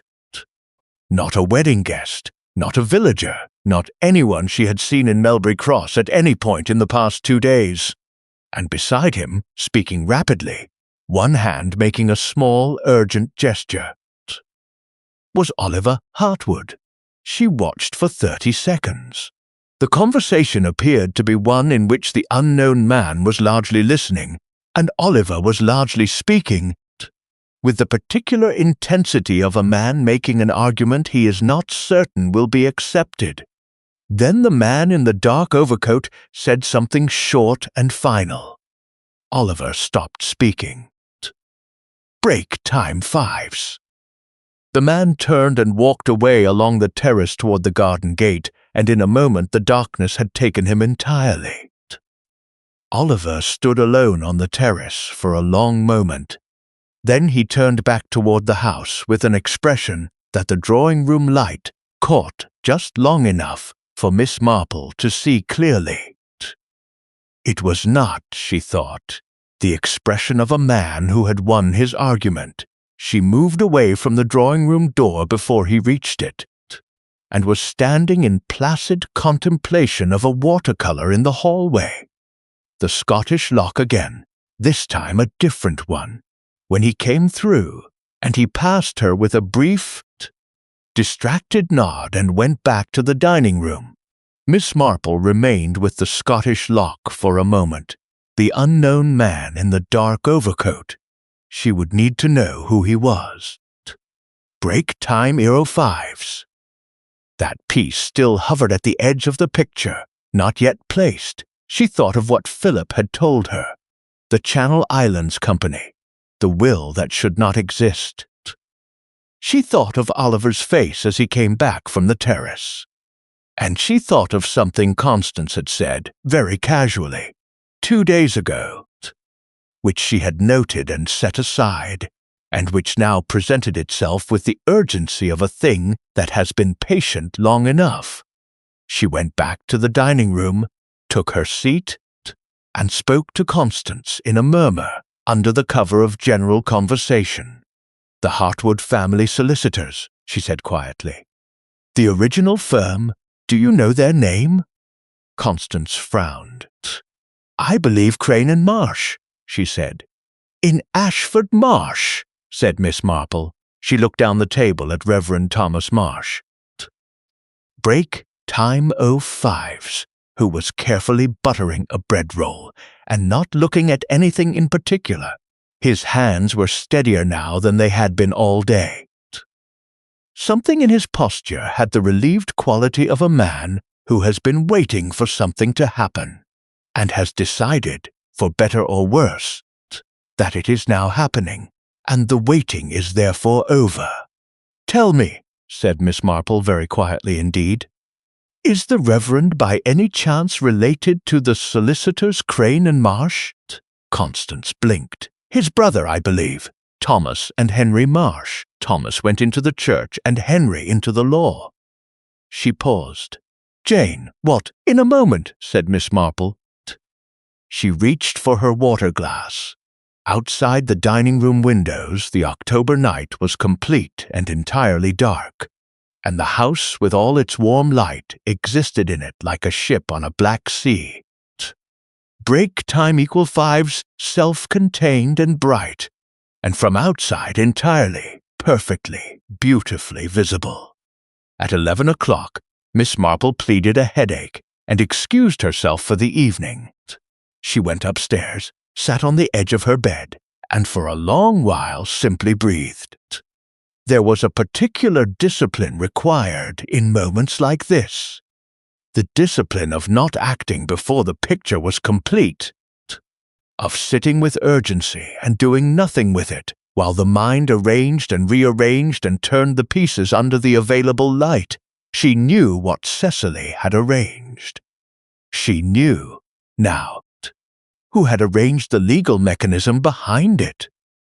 Or she knew enough to form a strong and, she was fairly confident, accurate hypothesis. She knew that Oliver had met, this evening, with a man she did not recognize. Break time. .05's. A man who had left looking like someone who had delivered a final answer. She did not yet know whether Oliver was a victim or a participant, and that distinction mattered enormously, both morally and practically, in determining what happened next. She also knew that she had moved Eleanor and Philip out of the arrangement's path, that they were safe, or as safe as she could make them with what she had available to her, the others. She sat with that for a long moment. Colonel and Mrs. Vane, who had taken sugar and drunk champagne, and eaten everything that had been served to them all day, with the pleasant, hungry confidence of people who had not the slightest reason to be cautious. Reverend Marsh, who knew something, and had been managing the knowledge of it all day, and who had drunk 3 cups of tea. The Fosses. Break time 05's, who were innocent bystanders in every sense. Mrs. Evelyn Hartwood, who had made a telephone call that afternoon, and who was, Miss Marple thought, almost certainly not a victim of the arrangement she had helped to create, but who had drunk champagne and eaten the wedding cake with everyone else, which suggested that either she knew precisely what had been administered and when and to whom, and was confident she was not among them, or she did not know the full extent of what Cecily had planned. Miss Marple sat very still. There was a sound from downstairs. The drawing-room, she thought, voices and the faint clink of glass. The party was still going. The candles were still lit. She looked at the bedside clock, 11:17. She thought about aconitine, about what she knew of it from the retired pharmacist. Break time 05's, who had been thorough and precise, and who had told her things she had never expected to need and had needed twice since. About the way it worked, the gradual accumulation, the delayed action, the peaceful presentation at the end. She thought about how long she had, and then she did something she had been putting off since the rose garden, because she had not yet been certain enough, and because she was not, even now, entirely certain, and because the action once taken could not be untaken, and its consequences could not be managed if she was wrong. She went to the telephone in the upstairs hall, and she called Detective Inspector Craddock, whose number she had carried in her cardigan pocket since the previous morning, because Constance had given it to her, and Constance, it turned out, had also noticed things. "Break time 05s," he answered on the second ring. She told him what she knew, and what she suspected, and what she had found in the kitchen, in the flat, precise sentences of someone reporting, rather than persuading, because she had learned that policemen responded better to information than to argument, and that the time for argument, if argument was needed, could come later. There was a silence when she finished. Then Craddock said, "I am 40 minutes away." "Then I suggest," said Miss Marple, "that you begin driving now." She replaced the receiver, stood in the quiet hallway for a moment, listening to the house, the voices below, the creak of the old building settling into the night, the distant sound of a clock somewhere on the ground floor marking the half-hour. Then she went downstairs, because 40 minutes was 40 minutes, break time 05s, and she intended to be present for all of them. The drawing room at midnight had the particular atmosphere of an evening that has lasted slightly longer than it should.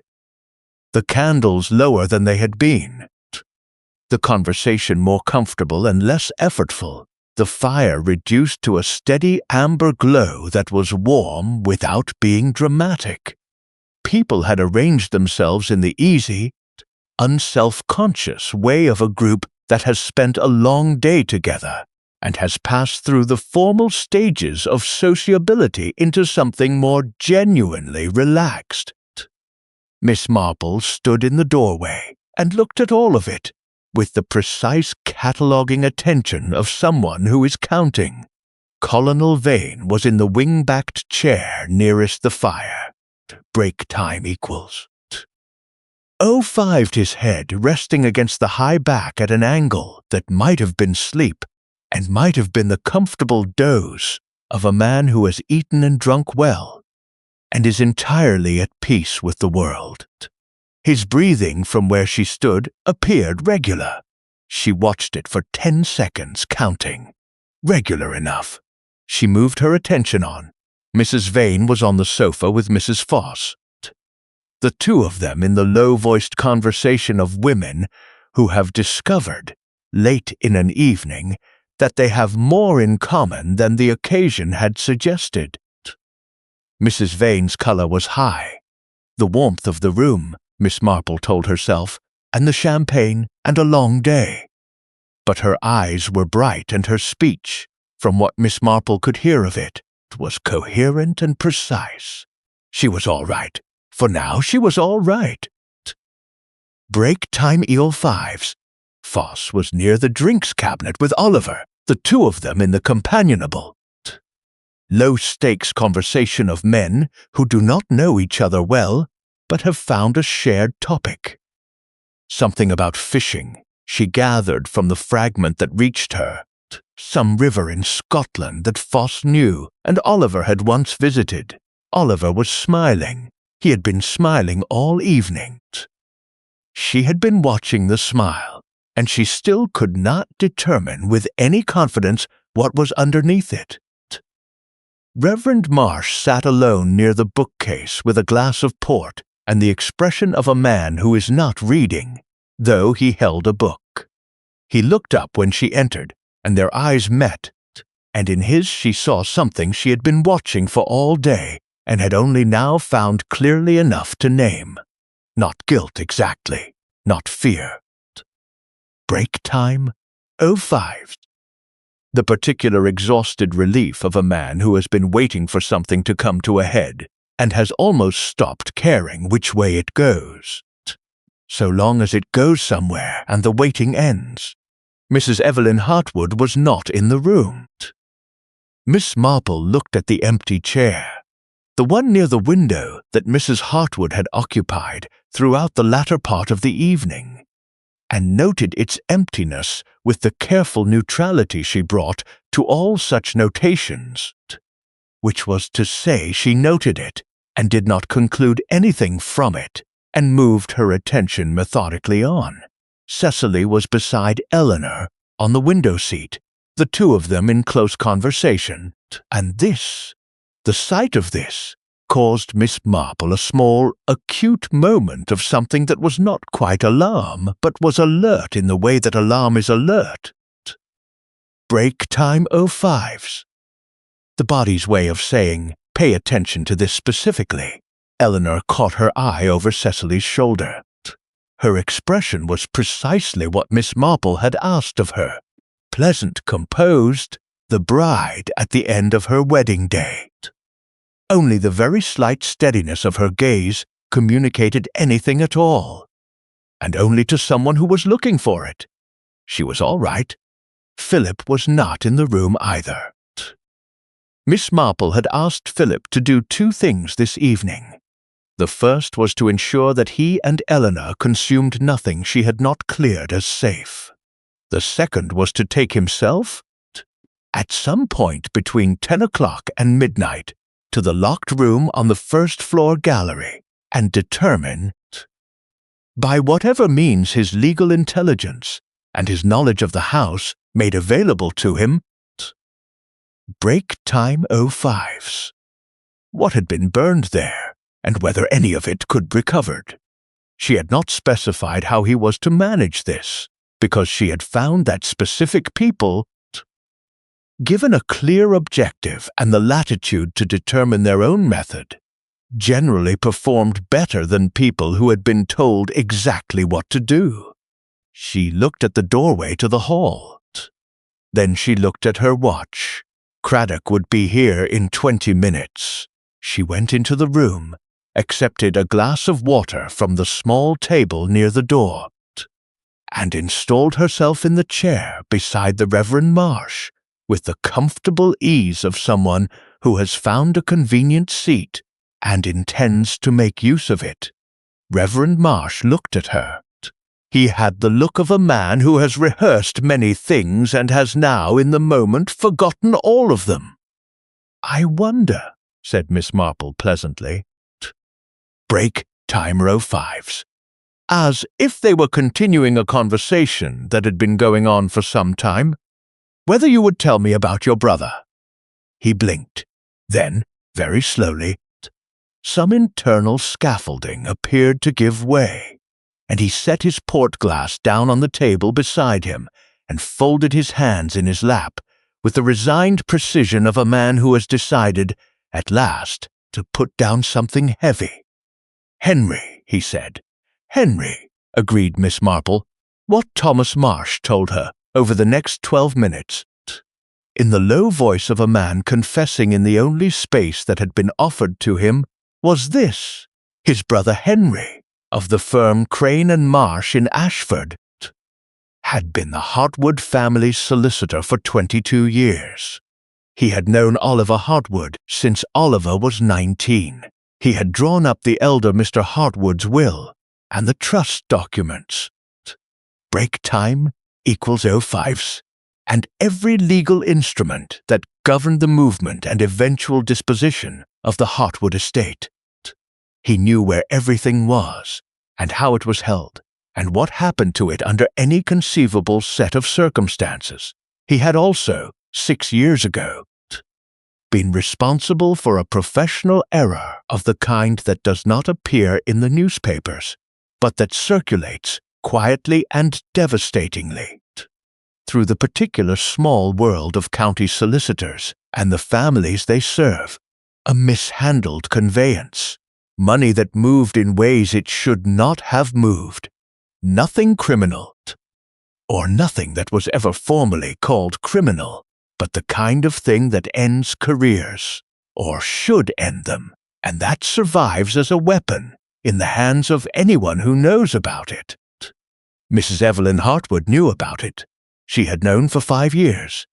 She had for 5 years Eglist, done nothing with the knowledge except keep it, which is perhaps the most powerful thing one can do with knowledge of that kind. The keeping of it was itself the action. Henry Marsh had understood that he owed her something. He had not known what she would eventually ask for. 4 months ago she had told him. She had come to his office, alone, without an appointment, and she had sat down across his desk, and she had explained to him, with the precise pleasantness of a woman who has thought through every word in advance, what she required.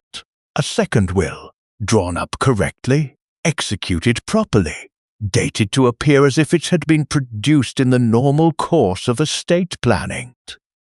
A will that superseded the existing documents and directed the Hartwood estate, in the event of Oliver's death, break time .05s, to a company which she would name and which would be registered by a separate arrangement in the Channel Islands. Henry had refused. She had reminded him of what she knew. He had refused again. She had explained then certain additional facts that she had in her possession. Facts which went beyond the mishandled conveyance, and which entered the territory of the genuinely criminal. She had been, it appeared, considerably more thorough in her 5 years of keeping than Henry had understood. He had produced the will. Thomas Marsh had learned of this from his brother 3 weeks ago, when Henry, in the grip of the particular desperate guilt of a man who has done something irrevocable and cannot stop thinking about it, had telephoned him at 11 o'clock on a Tuesday night and told him everything. Thomas had counseled him to go to the police. Henry had said that he could not. Thomas had said that he must. They had argued for an hour and reached no resolution. And then Henry had said something that Thomas had been unable to unhear in the 3 weeks since. He had said, "I think she means to use it, Thomas. I think something is going to happen. And I think it is going to happen at the wedding." Thomas had not gone to the police. He had told himself there was nothing concrete enough, no proof, nothing beyond his brother's fear, and a document whose mere existence was not in itself criminal. He had told himself he would watch and wait and act if it became necessary. He had watched, he had waited, he had done nothing.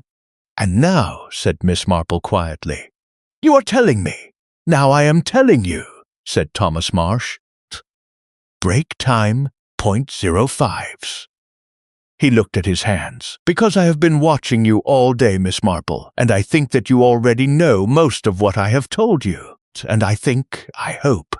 His voice was not steady. "I hope it is not too late." "I hope so too," said Miss Marple with the direct honesty that she had found, over many years, to be more useful in extremity than any form of comfort. "Tell me one more thing. The man in the dark overcoat, the man who was in the garden with Oliver this evening, do you know who he is?" Thomas stared at her. "How did you?" "I saw them from the hallway. I could not identify the man." Thomas was quiet for a moment. "Then that would be a man named Collier. He represents the Channel Islands Company. He has been present in various ways in the background of these arrangements. I don't know his first name. Break times 05s. Henry only ever called him Collier. And what was Oliver's connection to him? I don't know." He paused. "I genuinely don't know. Oliver may be. He may not know the extent of what his mother has arranged. I cannot tell you whether he is a victim or a participant," said Miss Marple. "Yes. Nor can I," she said. "Not yet." She rose from her chair. Thomas Marsh looked up at her with the expression of a man who has handed something over and is not sure whether he will be the better for it. "What should I do?" he asked. "Stay in this room," said Miss Marple. "Stay here and do not eat or drink anything further this evening. And when a detective inspector named Craddock arrives in approximately," she checked her watch, "8 minutes, you will tell him everything you have told me. Break time, .05s, as precisely and completely as you can manage." She left him sitting with his folded hands and his untouched port, and went into the hallway and went upstairs. Philip was in the gallery. He was standing outside the door of the locked room with the expression of a man who has successfully completed a task and is now processing what the task has yielded. And the processing is not comfortable. The door was open. Miss Marple went inside. The room was a study, as Constance had remembered. A desk, a chair, a small fireplace. Shelves bearing files and folders with the dense, utilitarian labeling of a working archive.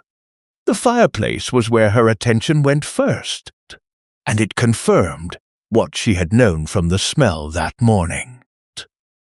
Break time, 05s.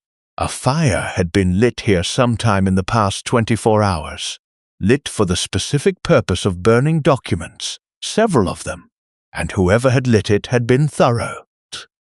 The grate held ash and the blackened fragments of paper that burning paper always produces. The curled ghosts of pages that retained their shape until touched and then collapsed into nothing. But not everything had burned completely. Philip handed her 3 fragments, each no larger than her palm, each bearing partial text. She took them to the window where the moon gave enough light, and she read what could be read. The first fragment bore a date, the 3rd of September of the current year, and beneath it the opening of a sentence that read, "In the event of the deaths of Oliver James Hartwood and Eleanor Margaret Hartwood, née Vane, the entirety of the estate, break time equal 5s, including all properties, investments, and assets held in trust."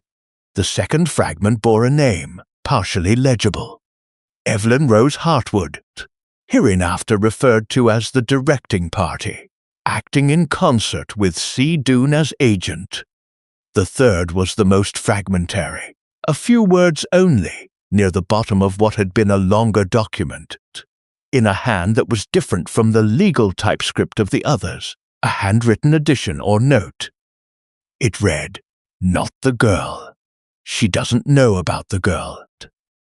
Miss Marple read this last fragment 3 times. Then she said very quietly, "Philip, when was it established that Cecily Doone would be Eleanor's maid of honor? Who suggested it?" Philip frowned. "I, Oliver, suggested it. 8 months ago." He said Eleanor had mentioned wanting Cecily to stand up for her. He paused. "Eleanor has told me. Break time, 05s. Since that she never said any such thing, that the suggestion came from Oliver, apparently from nowhere. Acting in concert with C. Doone as agent, not the girl. She doesn't know about the girl." Miss Marple held the fragment carefully and thought about Oliver Hartwood and the expression on his face when he came in from the terrace.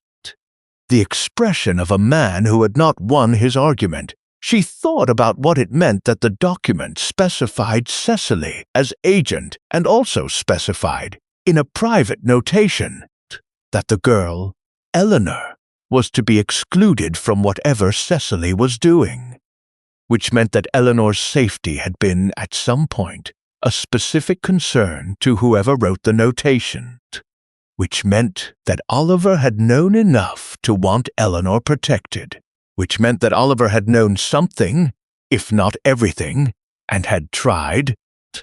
Break time, 05s, in the limited and self-serving way of people who know things they would rather not have to act on, to mitigate the worst of it, which made Oliver Hartwood not a victim, precisely, and not quite a villain either, but something in the murkier territory between.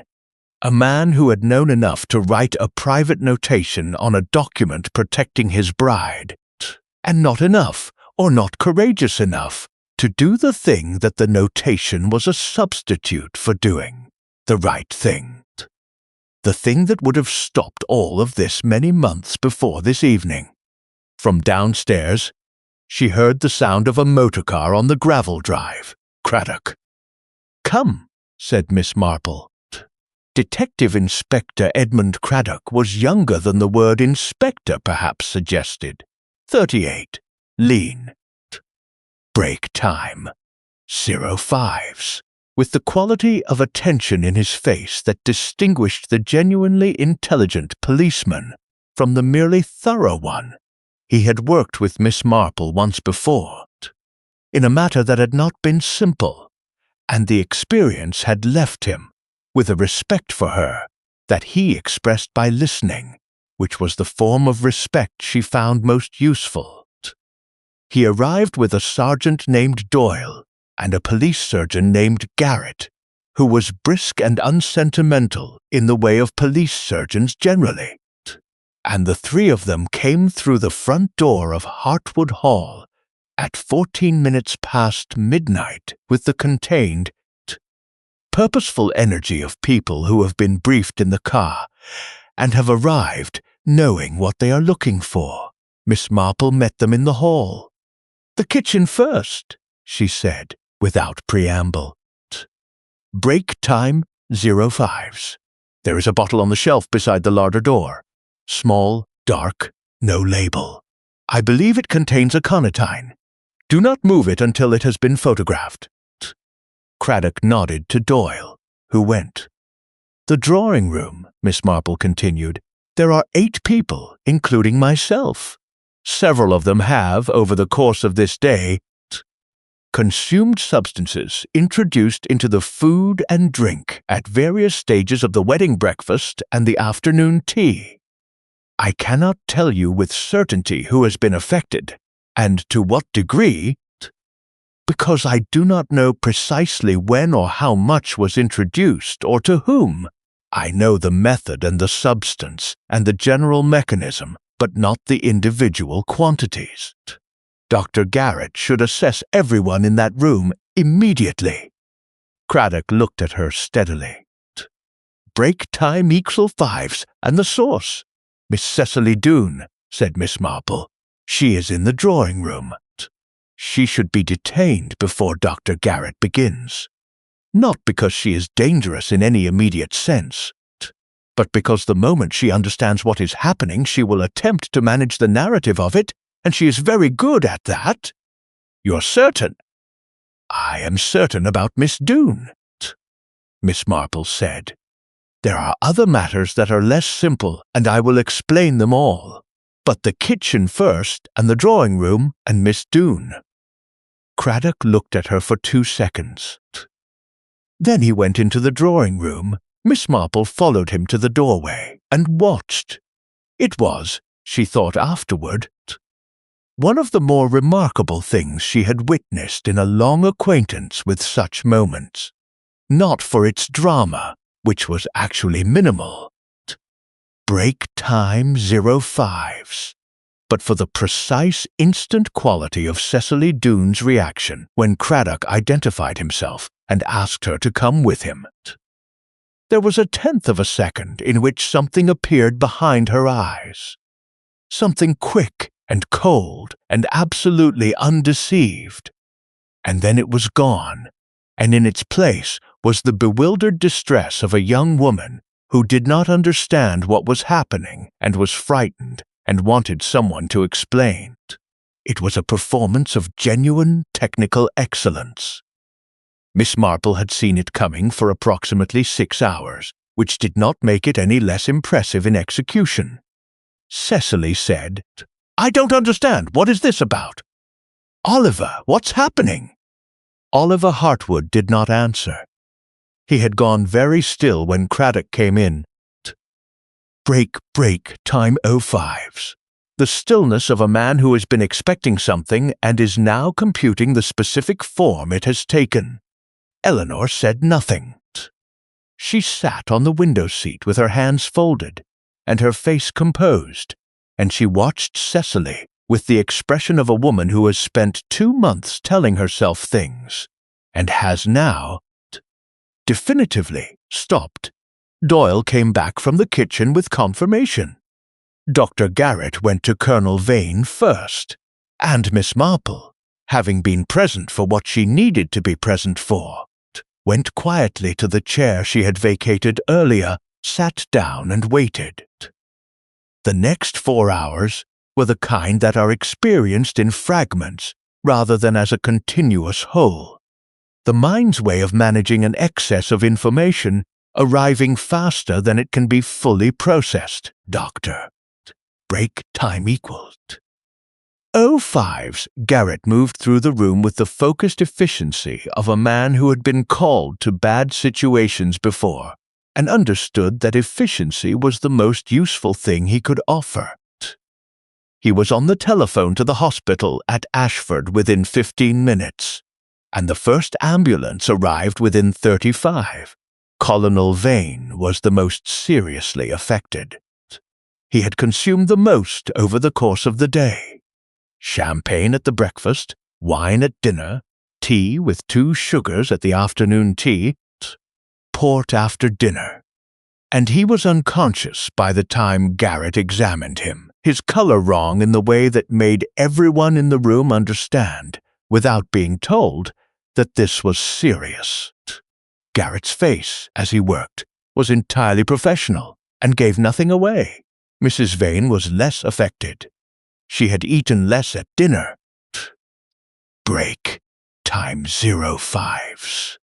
She told the sergeant who took her through the day's consumption with careful, repeated questioning, because she had been conscious of her figure and had declined the pudding and eaten only lightly of the main course and taken her tea without sugar. She was frightened and unwell, but she was conscious and lucid, and she sat beside her husband's chair with a composure that was the most dignified thing Miss Marple had seen all day. Reverend Marsh had drunk 3 cups of tea. He was pale and nauseated and had a rapid, unsteady pulse that Garrett noted and monitored. But he was coherent and able to speak, and he told Sergeant Doyle about Henry and the will and Collier, with the relieved urgency of a man who has been waiting to say something for a very long time. The Fosses were largely unaffected. They had eaten well, but it emerged, Mr. Break time 05's. T. Foss was diabetic and took his tea and coffee without sugar as a matter of rigid habit, and Mrs. Foss had followed his example out of spousal solidarity. They were shaken and bewildered, and Mrs. Foss cried steadily for 20 minutes, which under the circumstances was entirely reasonable. Mrs. Evelyn Hartwood was in the East Wing. Craddock found her there, not hiding precisely, but not in the drawing-room either, which told its own story. She was sitting in her private sitting-room with a cup of cold tea and the expression of a woman who has been waiting for a knock on the door and has decided that the correct way to receive it is fully dressed and entirely composed. She said nothing when Craddock came in. She looked at him with the assessment of a woman calculating something. And then the calculation appeared to conclude, break time 05's, and she folded her hands in her lap, and she said, I would like to speak to a solicitor. Not Henry Marsh, as it turned out, a different one. Oliver was interviewed by Craddock in the dining room, with the door closed. Miss Marple was not present for this conversation, but she heard some of it through the wall, which was old and thick but not, at sufficient volume, impenetrable. She heard Oliver's voice, at first controlled and then, by degrees, less so, and she heard Craddock's, which remained level throughout. She heard the name Collier several times. She heard the word will 3 times. She heard once a sound that might have been a man putting his face in his hands. At 2:43 in the morning, Craddock came to find her.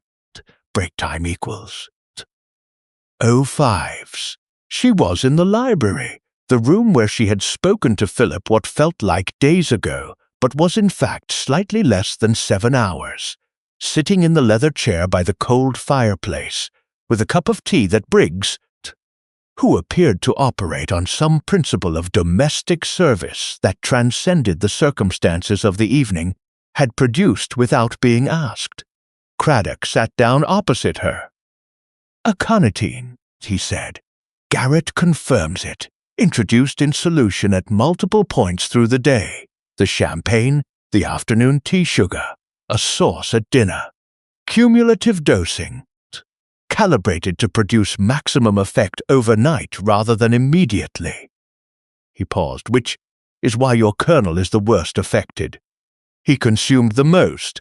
He will recover?" Miss Marple asked. "Garrett thinks so. He was not confident enough to say certainly. Break time Meigs 05s. But she absorbed this. And the others? The vicar will need monitoring. Everyone else should be all right." He looked at her steadily. "You moved 2 people out of the mechanism." "I moved Eleanor and Philip," she said. "I was not able to move anyone else without revealing what I knew before I was certain enough to act on it." "If you had been certain earlier." "Yes," said Miss Marple simply. She did not elaborate on this, because there was nothing useful to add to it. And she had already sat with it for some hours and would sit with it for considerably longer. Craddock was quiet for a moment. Then, Cecily Doone trained as a pharmaceutical chemist. She is 29 years old. She worked for a research laboratory in Newcastle for 4 years, and left under circumstances that were called voluntary, and may not have been. Break time .05s. Before that she came to Melbury Cross," said Miss Marple, 7 years ago, and met Eleanor. And then, 3 years later, reappeared in Eleanor's life with the specific purpose of placing herself at this wedding in this position, on this day. We will need time to establish the full history. You will find," said Miss Marple, "that 7 years ago someone in Cecily Doone's family was significantly harmed by something connected to the Hartwood estate. A tenancy dispute, perhaps, or a financial matter, something that was handled in a way that left lasting damage. You will find that the harm was managed, at the legal level, by the firm of Crane and Marsh, and you will find that Mrs. Evelyn Hartwood was involved in the management of it, either directly or by directing her son's authority." She paused. "Break time .05s. I am speculating about the specific form. I am not speculating about the general shape." Craddock looked at her with an expression that was not quite admiration, but was the thing adjacent to it that professional policemen allow themselves. "How long have you known?" "I have known with sufficient certainty to act for approximately," she calculated, 4 hours. "I suspected significantly earlier. I was not certain." She looked at him directly. "There is a difference, Inspector, between suspecting and knowing, and I have always found it important to respect the distinction, even when respecting it is uncomfortable." He nodded. "Oliver Hartwood, yes," said Miss Marple. "Oliver. He knew about the will. He had seen the document. His mother showed it to him in September. He did not know the specific plan he claims. Break time 05s. He did not know what Cecily was, the connection between Cecily and his mother. He thought the will was a precaution. His mother's way of ensuring the estate didn't pass to Eleanor if the marriage failed. And Collier came to him tonight to tell him it was proceeding. He didn't specify what it was. Oliver asked him to stop it. Collier said it was not Oliver's decision, "And Oliver came back inside," said Miss Marple quietly, "and said nothing to anyone. He says he didn't believe it was real. He says he thought his mother was managing things in her way and that Collier was representing an eventuality rather than an active plan." Miss Marple was quiet. "Do you believe him?" Craddock asked. She thought about the notation on the burned fragment. Not the girl. She doesn't know about the girl. Break time. 05s. She thought about a man who had written those words into a document as a private instruction. A man who had not been willing to stop what was happening, but had been willing to carve out one small protection inside it. "I believe," she said carefully, "that Oliver Hartwood is a man of weak character who found himself in possession of knowledge he was not willing to pay the price of acting on, and who attempted to manage this in the way that weak characters generally do, by doing the smallest possible thing and hoping it would be sufficient. He knew something was wrong. He protected Eleanor after a fashion, and protected no one else, because protecting anyone else would have required him to act more decisively than he was capable of acting." She paused. "Break time equals 05s. Whether that constitutes criminal knowledge or merely moral cowardice is a question for rather better legal minds than mine." Craddock looked at his notebook. "He's not going anywhere." "No," said Miss Marple, "I don't suppose he is." Outside the library windows, the sky had begun the barely perceptible shift from black to the deep, non-committal gray that precedes dawn. Not light yet, not truly, but the absence of the full dark that had been there an hour ago.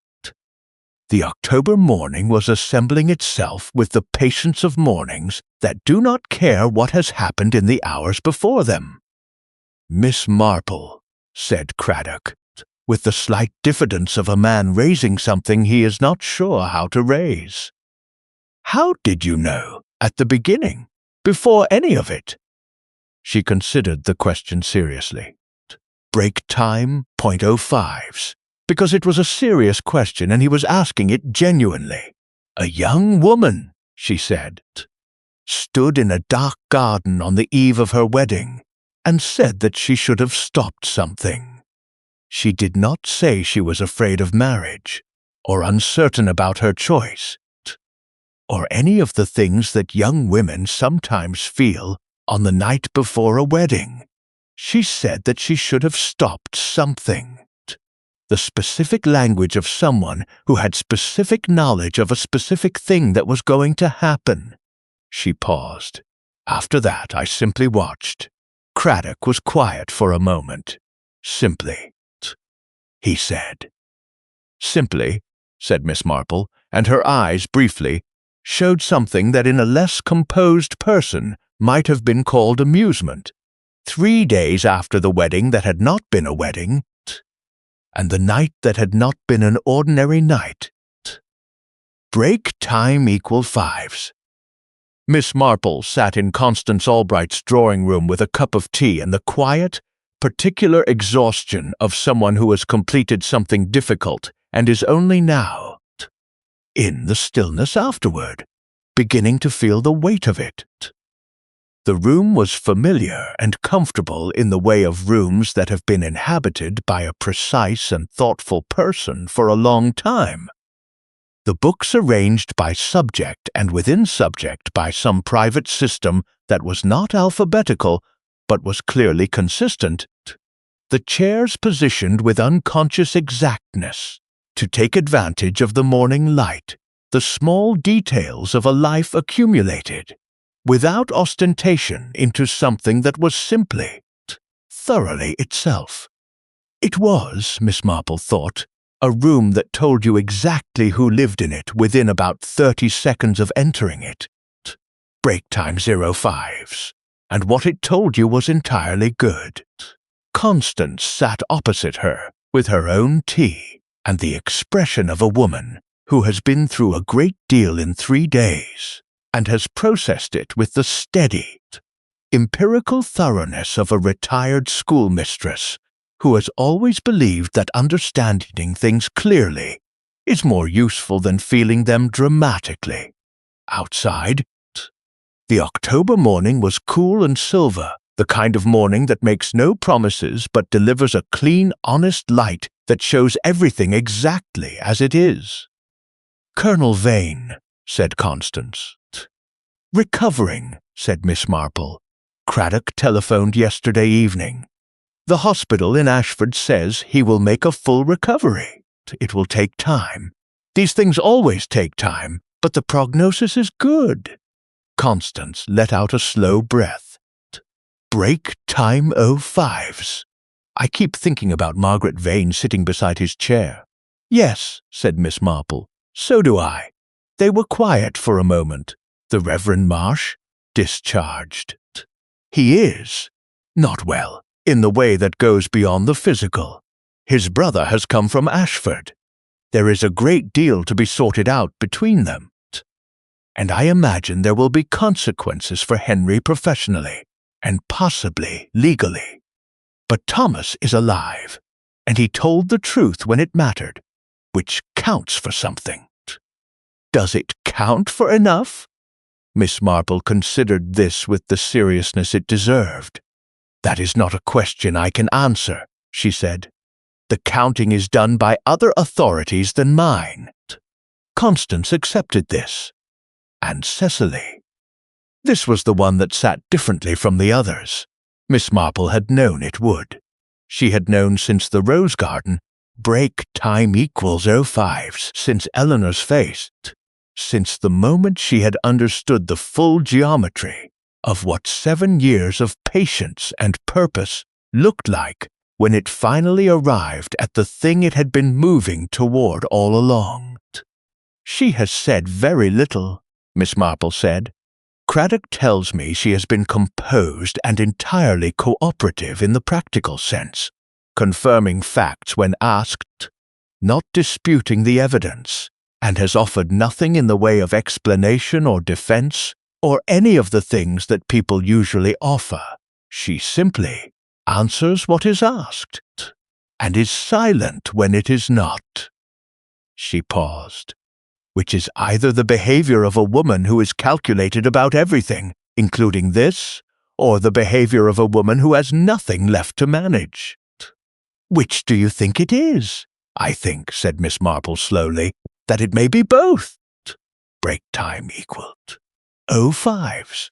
And I think, though I say this with the full awareness that I am speculating beyond what the facts can confirm, that Cecily Doone began something 7 years ago that she believed was justified, and that, in the years of building it, she became something she perhaps had not entirely planned to become, and that somewhere in the middle of these 3 days she reached a point at which what she had built, and what she had intended, and what she actually was, had all separated from one another, beyond the possibility of reconciliation, and that she is now living in that separation."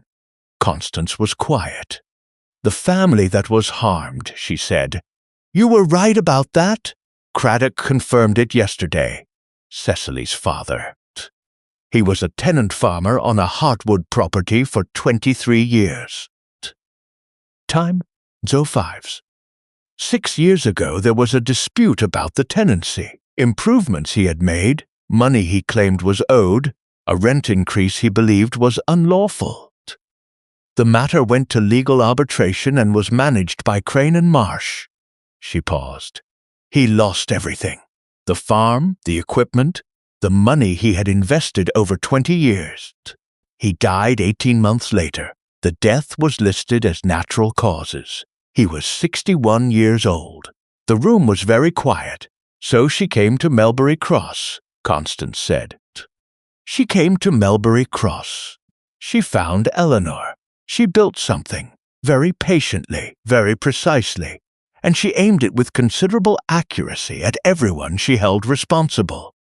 Mrs. Evelyn Hartwood, who had directed the dispute, Henry Marsh, whose firm had managed it, Colonel Vane, break time 05s, who had been a character witness for the Hartwoods in the arbitration, a fact I imagine she knew and held for 6 years. Reverend Marsh, who had notarized a document in the matter, and may not have understood its significance. The Fosses. I believe the Fosses were an accident of circumstance. Friends of the Vanes who were invited without reference to Cecily's plan.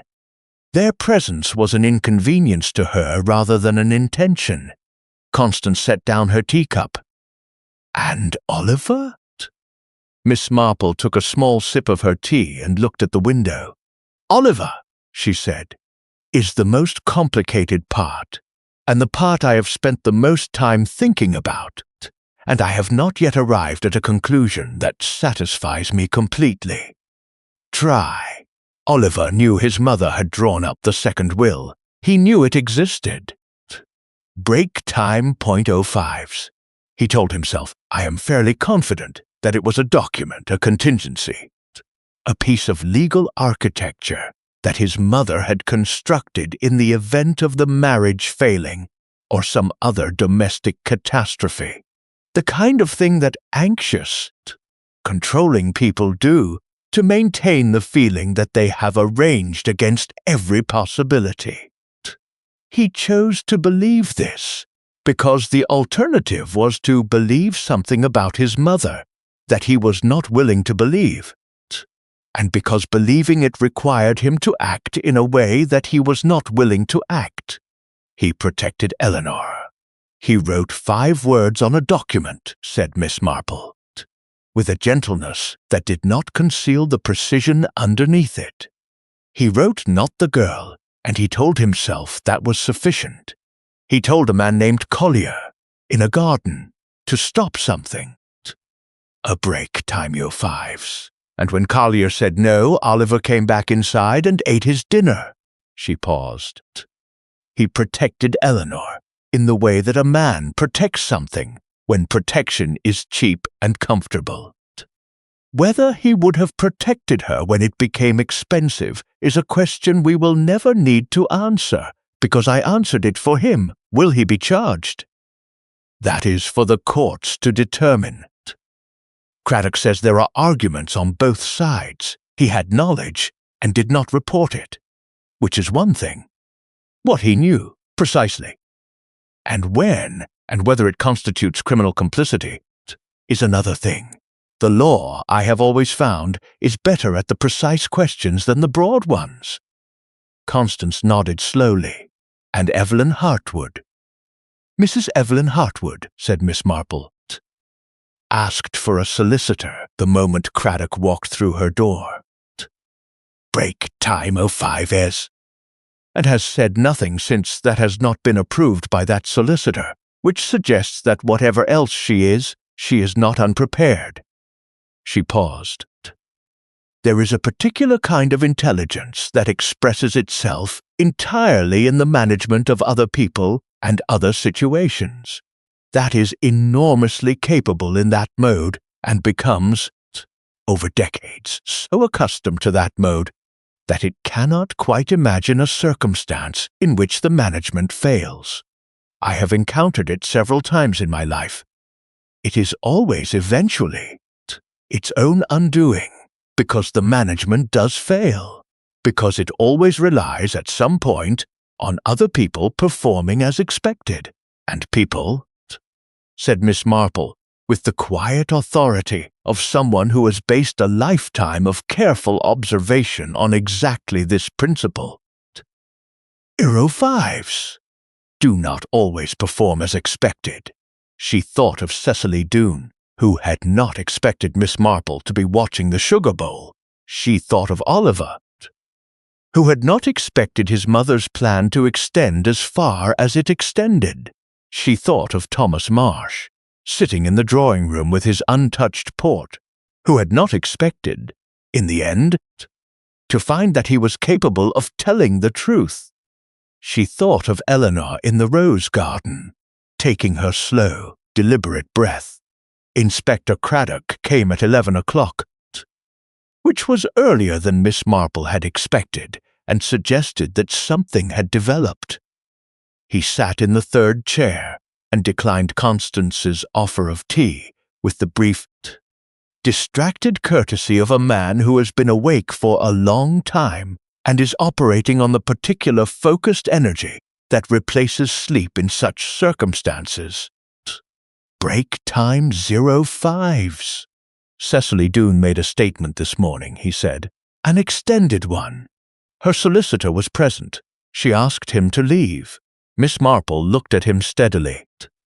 She confirmed everything, Craddock said. The full history. Her father, the tenancy, the arbitration, the 23 years and the 18 months and everything in between. The 7 years in Melbury Cross, and then in London, and then in Melbury Cross again. The pharmaceutical training, and the specific preparation, and the specific sequence of administration across the day. He paused. She was very precise, very thorough. She said she wanted the record to be accurate. Did she explain herself? Miss Marple asked. She said. He looked at his notebook. Not because he needed to, but in the manner of a man checking that he has the words right. Break time 05, she said. I did not do this because I thought it was right. I knew it was not right. I did it because I could not find any other way to make the weight of it mean something. My father's life was taken from him. Not quickly, not violently, but slowly, piece by piece. In the legal and correct way that means no one is responsible and nothing can be done. I wanted them to understand what it feels like when something is taken from you in a day. I wanted it to be the happiest day possible so that they would know. He set the notebook down. The room was very quiet. She said one more thing, Craddock said. She said, I am sorry for Eleanor. Eleanor was never part of what I intended. Eleanor was the only person in all of it who was ever genuinely kind to me, and I used her as the mechanism. I am sorry for that. Break time equals 05s. I do not expect her to believe it. Miss Marple looked at the window. She had sat with the facts of this case for 3 days, and had arranged and rearranged them, and had understood them, she believed, as clearly as she was capable of understanding them. And yet Cecily's words sat in the room with a weight that understanding did not fully account for, because understanding a thing and knowing what to do with it were not the same. And the particular grief of this case, the grief she had been carrying quietly since the rose garden, was not the grief of the victims, though that was real and serious and would take a long time to resolve. It was the grief of the mechanism itself, the 7 years, the patience, the intelligence and precision and extraordinary capacity that had been aimed with meticulous care. Break time 5's destruction rather than anything else, because destruction was the only thing that seemed large enough to answer what had been done. She thought about Cecily's father, who had lost 23 years in the legal and correct way. That means no one is responsible. She thought about the way human nature was the same everywhere, which was something she had always believed and had always found upon examination to be true. The same needs, the same wounds, the same terrible capacity for both the best and the worst things. Thank you for telling me, she said to Craddock. He nodded. He looked, she thought, tired in a way that was not entirely about sleep. Will you be returning to St. Mary Mead? In a day or two, she said. There are things to be settled here first. After he had gone, break time for 5s. She and Constance sat for a while in the quiet room with the silver October light coming through the windows, and neither of them spoke, because there are things for which silence is simply the correct response, and they had both lived long enough to know which things those were. Eleanor came that afternoon. She came alone, which Miss Marple had expected, and she was wearing a dark coat over ordinary clothes, and her face had the look of someone who has slept and woken and slept again, and is not yet sure that the waking is reliable. She was nonetheless entirely composed, the same composure that Miss Marple had watched all day on the 15th, the composure that was not the absence of feeling, but its careful and deliberate management. Break time equals 05s. She sat in the chair that Craddock had occupied and held a cup of tea that Constance produced with the thoughtful efficiency of a woman who has spent 40 years understanding that practical kindness is as important as any other kind. And she looked at Miss Marple with eyes that were very direct and very steady.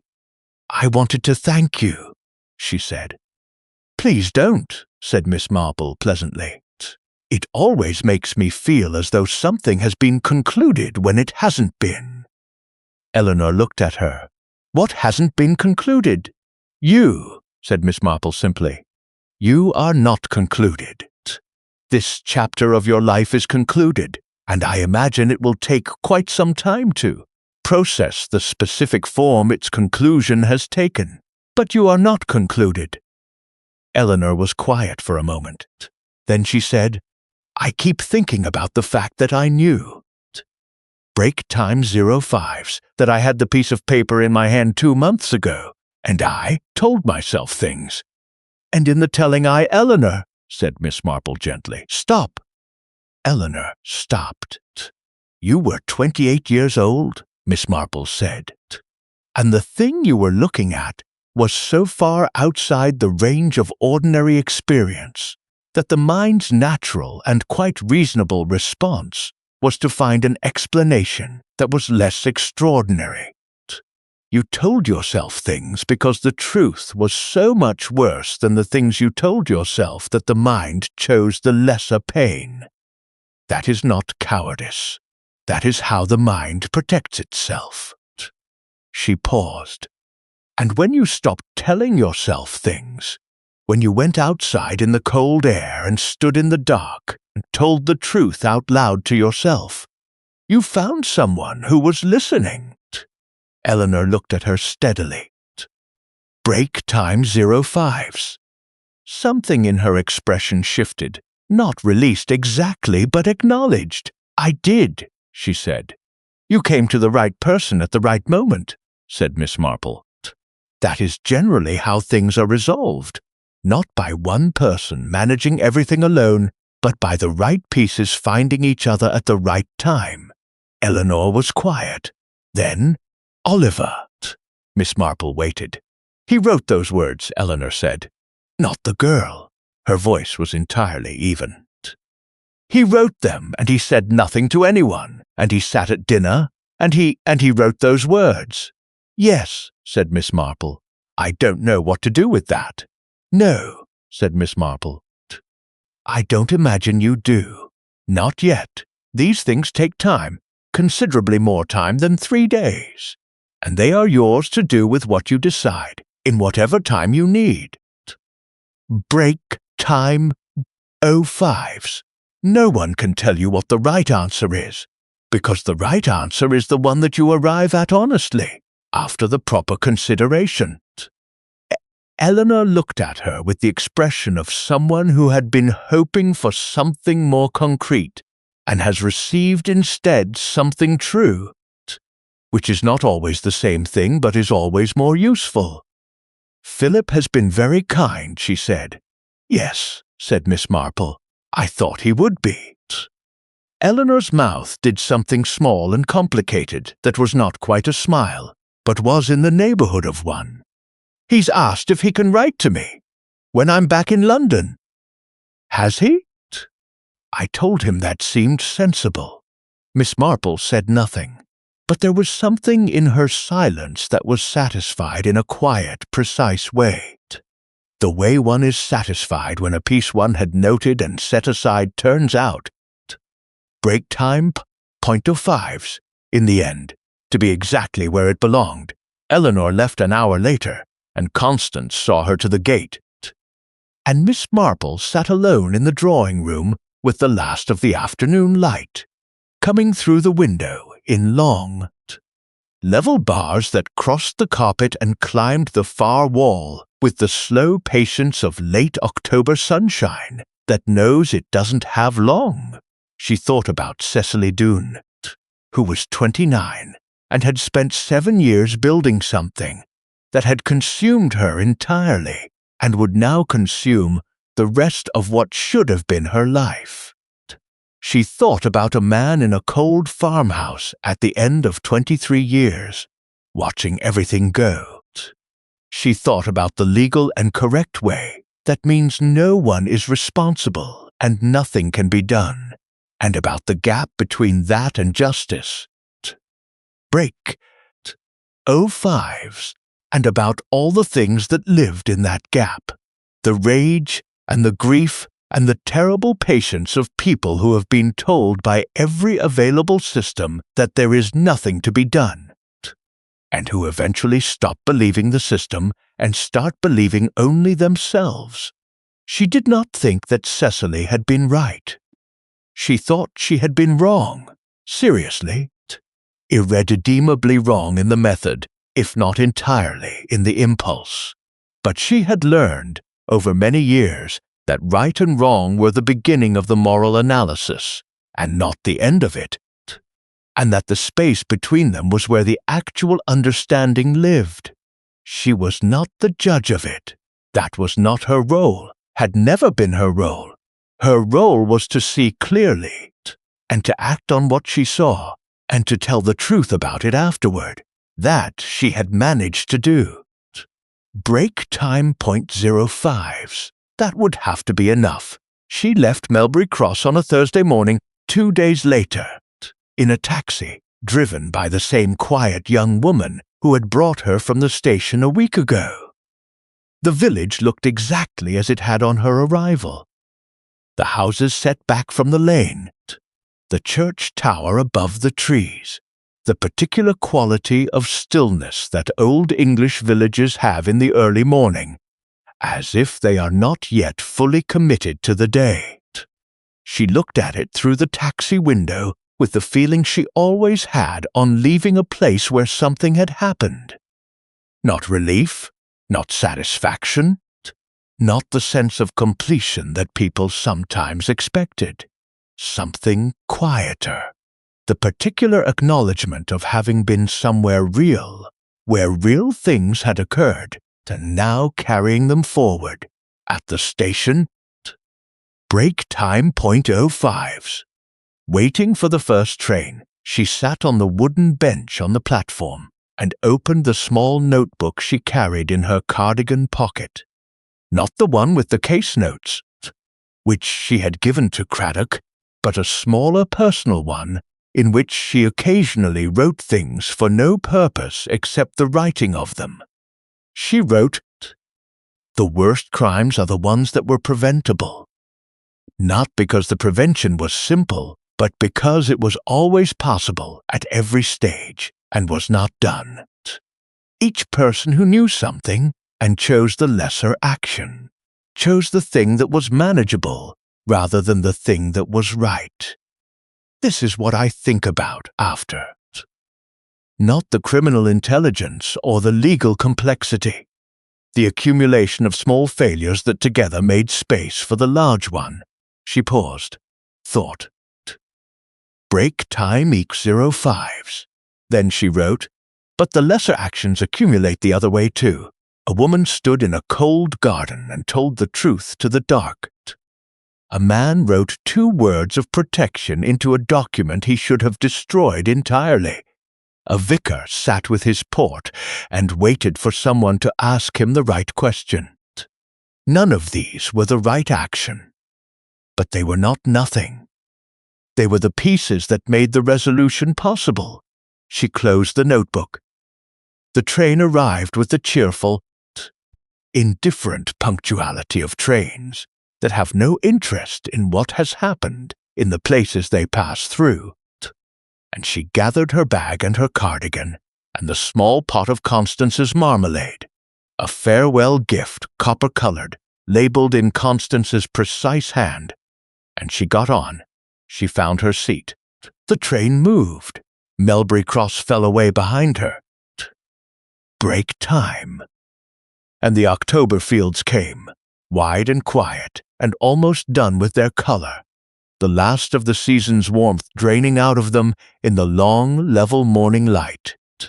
She opened the marmalade pot just slightly, just enough to smell it, sweet and bitter together, the way the best things usually are, and then closed it again and held it in her lap. Outside the window, the English countryside went past in all its stubborn, complicated, endlessly surprising ordinariness. Miss Marple looked at it, and thought about human nature, and found it, as she always did, as she always would, exactly as dreadful and exactly as extraordinary as it had always been, everywhere and always the same. Thank you for joining us at Marple Mysteries. If you enjoyed this story, please subscribe. Every listen, every subscriber means another tale can be told. Until next time, we leave you in the very capable hands of Miss Jane Marple, who will be watching. You can be quite certain of that.